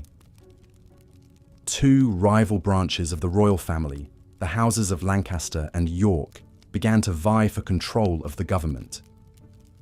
The Lancastrians, led by Henry's formidable queen, Margaret of Anjou, sought to protect the king's authority and their own power. The Yorkists, under the charismatic Richard, Duke of York, aimed to depose Henry and take the throne for themselves. The first blow was struck in 1455, when Richard of York and his ally, the Earl of Warwick, defeated the Lancastrians at the First Battle of St. Albans, killing several of their leaders. This marked the beginning of a long and bloody struggle that would see the crown change hands several times as each side gained and lost the upper hand. The battles of the Wars of the Roses were among the most brutal and hard-fought of the Middle Ages. At the Battle of Towton in 1461, the bloodiest battle ever fought on English soil, some 28,000 men were killed in a single day of savage hand-to-hand combat in the driving snow. The dead were piled so high that they formed a grisly wall across the battlefield. The Yorkists initially seemed to have won the war when their leader, Edward IV, seized the throne in 1461. But the Lancastrians refused to submit, and fighting continued sporadically for another decade. In 1470, Warwick, now estranged from Edward, defected to the Lancastrian side and briefly restored Henry VI to the throne. Edward soon returned from exile, however, and defeated Warwick and the Lancastrians at the battles of Barnet and Tewkesbury in 1471. The Lancastrian heir, Edward of Westminster, was killed in the fighting, while Henry VI himself was murdered shortly thereafter, allegedly on Edward's orders. But the Wars of the Roses were not yet over. When Edward IV died suddenly in 1483, his young sons, the princes in the Tower, disappeared under mysterious circumstances, leading to rumours that they had been murdered by their uncle, Richard III, who had seized the throne for himself. Richard's short and turbulent reign was marked by further plotting and betrayal. In 1485, he was challenged by Henry Tudor, a distant relative of the Lancastrian kings, who had gained the support of disaffected Yorkists. The two sides met at the Battle of Bosworth Field, where Richard, fighting bravely to the end, was cut down and killed. Henry Tudor was crowned as Henry VII, founding a new dynasty that would rule England for more than a century. But the wounds of the Wars of the Roses would take generations to heal. The English nobility had been decimated, with many great families wiped out or ruined. The crown itself had been tarnished by the spectacle of kings being deposed and murdered by their own kin. The Wars of the Roses remain a byword for the destructive power of unchecked ambition and the perils of weak and divided rule. They remind us of the fragility of even the most seemingly stable political order and the terrible price that can be paid when the bonds of loyalty and kinship break down. In the end, it was not just the kings and nobles who suffered, but the common people of England, caught up in a conflict that brought them only misery and death.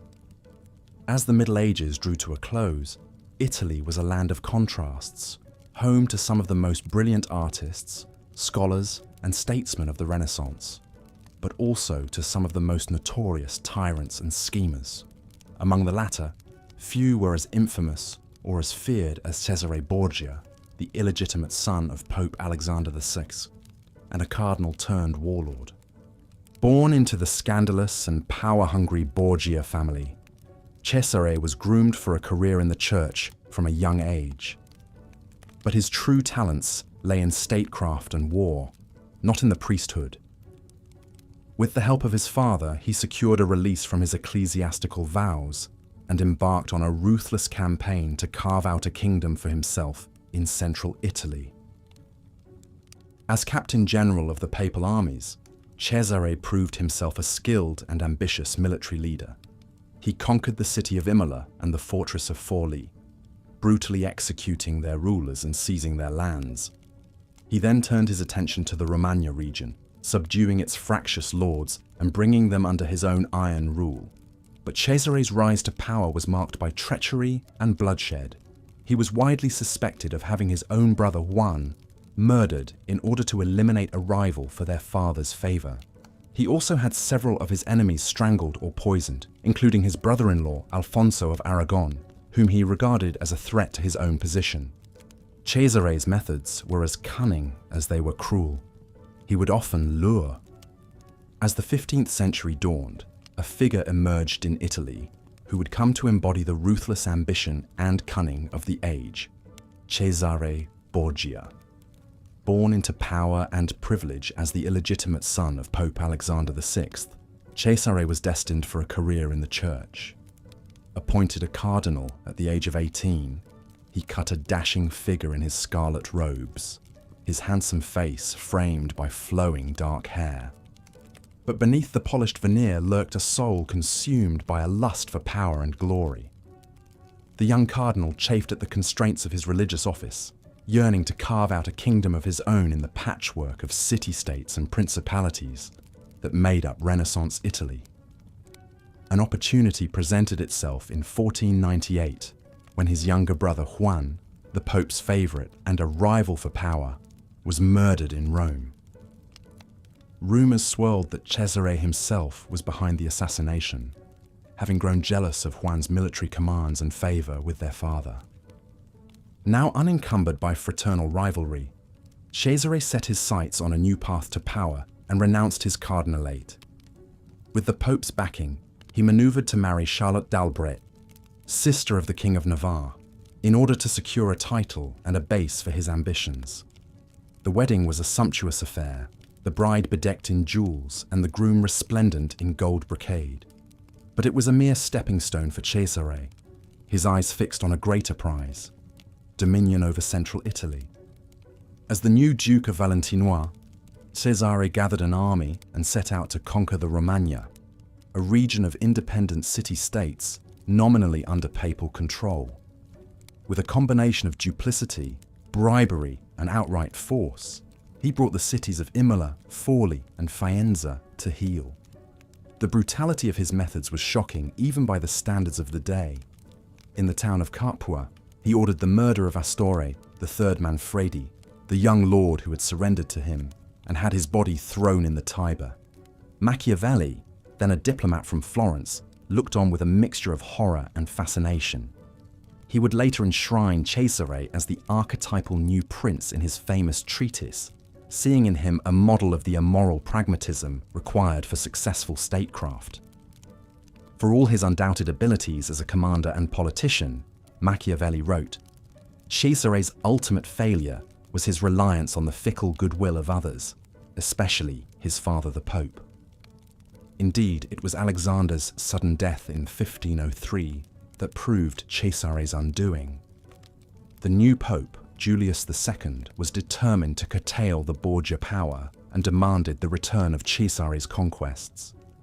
Beset by enemies on all sides, his mercenary armies melting away, Cesare was forced to surrender. Exiled to Spain, he schemed fruitlessly to regain his lost dominions until his death in battle in 1507, aged only 31. Cesare's dazzling rise and precipitous fall was in many ways emblematic of the age, a time of dizzying social mobility when a man of talent and ruthless ambition could aspire to greatness, only to be brought low by the capricious winds of fortune. His legacy would endure not in any lasting political achievement, but in the pages of Machiavelli's Prince, a work that casts a long shadow over political thought to this day. For all his unscrupulous villainy, there remains something darkly compelling about the figure of Cesare Borgia, the handsome young cardinal who dreamed of crowns, the swashbuckling condottiero who carved out a kingdom by the sword. His brilliance and his brutality, his soaring ambition and ultimate failure continue to fascinate us even half a millennium later. But Cesare was far from alone in his cruelty. The Italian Renaissance, for all its glories of art and learning, was also an age of shocking violence and immorality among the ruling classes. From the bloody feuds of the Guelphs and Ghibellines to the intrigues of the Sforzas and Medicis, Italy's history is littered with figures every bit as ruthless as Cesare Borgia. And beyond the Alps, Europe's monarchs were scarcely less brutal. The England of the Wars of the Roses saw countless nobles butchered in a relentless dynastic struggle, while in Spain, the terrors of the Inquisition were gathering pace.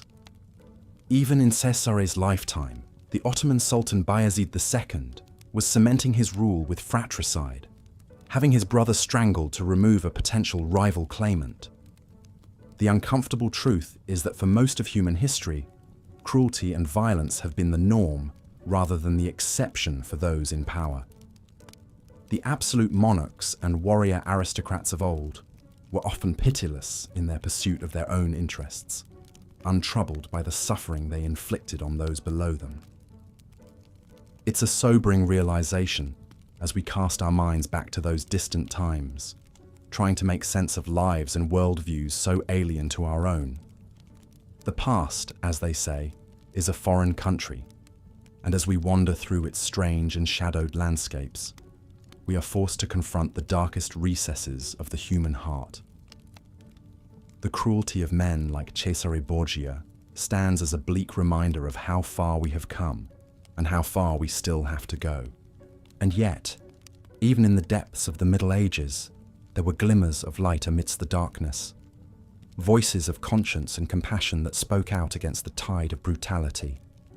Men like St. Francis of Assisi, who renounced wealth and embraced poverty and humility, or the visionary mystic Hildegard of Bingen, who fearlessly rebuked emperors and popes alike. Their example reminds us that even in the most benighted of times, the human spirit is never wholly extinguished, that in every age there are those who strive to uphold the ideals of justice, mercy, and peace, no matter how powerful the forces arrayed against them. As we reflect on the cruelest figures of the Middle Ages, the tyrants and torturers, the warlords and inquisitors, we are called to ponder the eternal question of human nature itself. What is it that leads some to such heights of ruthlessness and barbarity, while others are moved by conscience to resist? There are no easy answers, but perhaps in wrestling with such questions, we can begin to shape a world in which the Cesare Borgias of our own time find it ever harder to flourish. A world where cruelty is met not with indifference or acquiescence, but with the fierce and unyielding resistance of those who believe in the dignity of every human soul. The Middle Ages may seem to us now like a distant and alien realm, wreathed in the mists of time, but in the lives and deeds of those long-dead men and women, we can still hear the echoes of our common humanity. The same hopes and fears, the same dreams and despairs that move us to this day. In the end, perhaps the true lesson of history is simply this, that for all the cruelty and brutality of the past, the human spirit endures. That even in the darkest of times, there is always the possibility of redemption, of grace, of a better world to come. It is a lesson that we would do well to remember as we navigate the challenges and uncertainties of our own time. For though the faces and names may change, the fundamental struggle between light and darkness, between compassion and cruelty, remains the same. And it falls to each of us, in our own way, to take up the torch that has been passed down through the generations, to stand firm against the Cesare Borgias of our world, and to strive always for a future in which mercy and justice may prevail. As we close our eyes and drift off to sleep, let us hold fast to that hope. The hope that even in the darkest of nights, the dawn will come. That the better angels of our nature will guide us through the shadows, and lead us at last into the light. As we delve deeper into the life and legacy of Cesare Borgia, it's important to understand the political landscape of Italy during the Renaissance. The peninsula was divided into a patchwork of city-states, each vying for power and influence. In this cutthroat environment, the Borgia family rose to prominence through a combination of shrewd political maneuvering, strategic marriages, and ruthless ambition. Cesare Borgia was born into this world of intrigue in 1475, the illegitimate son of Cardinal Rodrigo Borgia, who would later become Pope Alexander VI.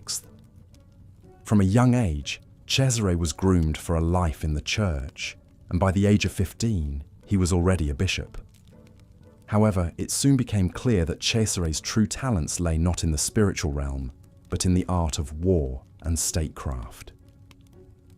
In 1493, Cesare's father ascended to the papal throne, taking the name Alexander VI.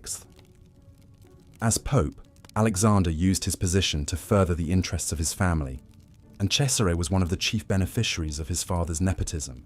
He was appointed as a cardinal and given command of the papal armies, despite having no prior military experience. But what Cesare lacked in experience, he made up for in sheer ruthlessness and cunning. He quickly set about consolidating his power in central Italy, launching a series of brutal military campaigns against the city-states of Romagna. His tactics were notoriously harsh. He would often massacre the inhabitants of conquered cities and display their severed heads as a warning to others who might resist his rule. One of the most infamous episodes in Cesare's rise to power was the murder of his own brother, Giovanni Borgia, in 1497. Giovanni was a rival for their father's affections and a potential threat to Cesare's ambitions. One night, Giovanni's body was fished out of the Tiber River, riddled with stab wounds. While the identity of his killer was never conclusively proven, it was widely believed that Cesare was behind the assassination. Despite the brutal nature of his rule, Cesare was not without his admirers. The Renaissance philosopher Niccolò Machiavelli, who served as a diplomat to the Borgia court, saw in Cesare the embodiment of the ideal prince, a ruler who was willing to do whatever it took to achieve his goals. In his famous work, The Prince, Machiavelli would later hold up Cesare as a model for other aspiring rulers to follow. But even the most ruthless of princes are not immune to the vicissitudes of fate. In 1503, Cesare's father died suddenly, leaving him without the protection of the papacy. His enemies, sensing weakness, quickly moved against him. Cesare was arrested and exiled to Spain, where he would spend the remaining years of his life in obscurity. Despite his ignominious end, the legacy of Cesare Borgia looms large in the annals of history. He is remembered as one of the most notorious figures of the Renaissance, a man who embodied both the brilliance and the brutality of the age. His story serves as a cautionary tale about the dangers of unchecked ambition and the corrupting influence of power. As we come to the end of our exploration of the cruelest people in medieval history, it's worth reflecting on what these stories can teach us about the human condition. Throughout the Middle Ages, we see the same themes emerge again and again. The lust for power, the capacity for cruelty, and the toll that these can take on the lives of ordinary people. Yet even in the darkest moments of history, there are glimmers of light. For every Vlad the Impaler or Cesare Borgia, there were countless others who fought against tyranny and oppression, who sought to build a world based on justice and compassion. It is these stories, too, that we must remember as we look back on the medieval world. So, as we close this chapter on the cruelest people in medieval history, let us do so with a sense of perspective. While it is important to acknowledge the darkness of the past, it is equally important to recognize the progress that we have made as a species. We still have a long way to go in building a world free from cruelty and oppression, but by learning from the lessons of history, we can take steps towards a brighter future. Thank you for joining me on this journey through the darker corners of the medieval world. I hope that you have found it both informative and thought-provoking. If you enjoyed this video, please consider liking and subscribing to support more content like this. And may you rest easy, knowing that the cruelest people in history are but a distant memory, and that the future is ours to shape. Good night.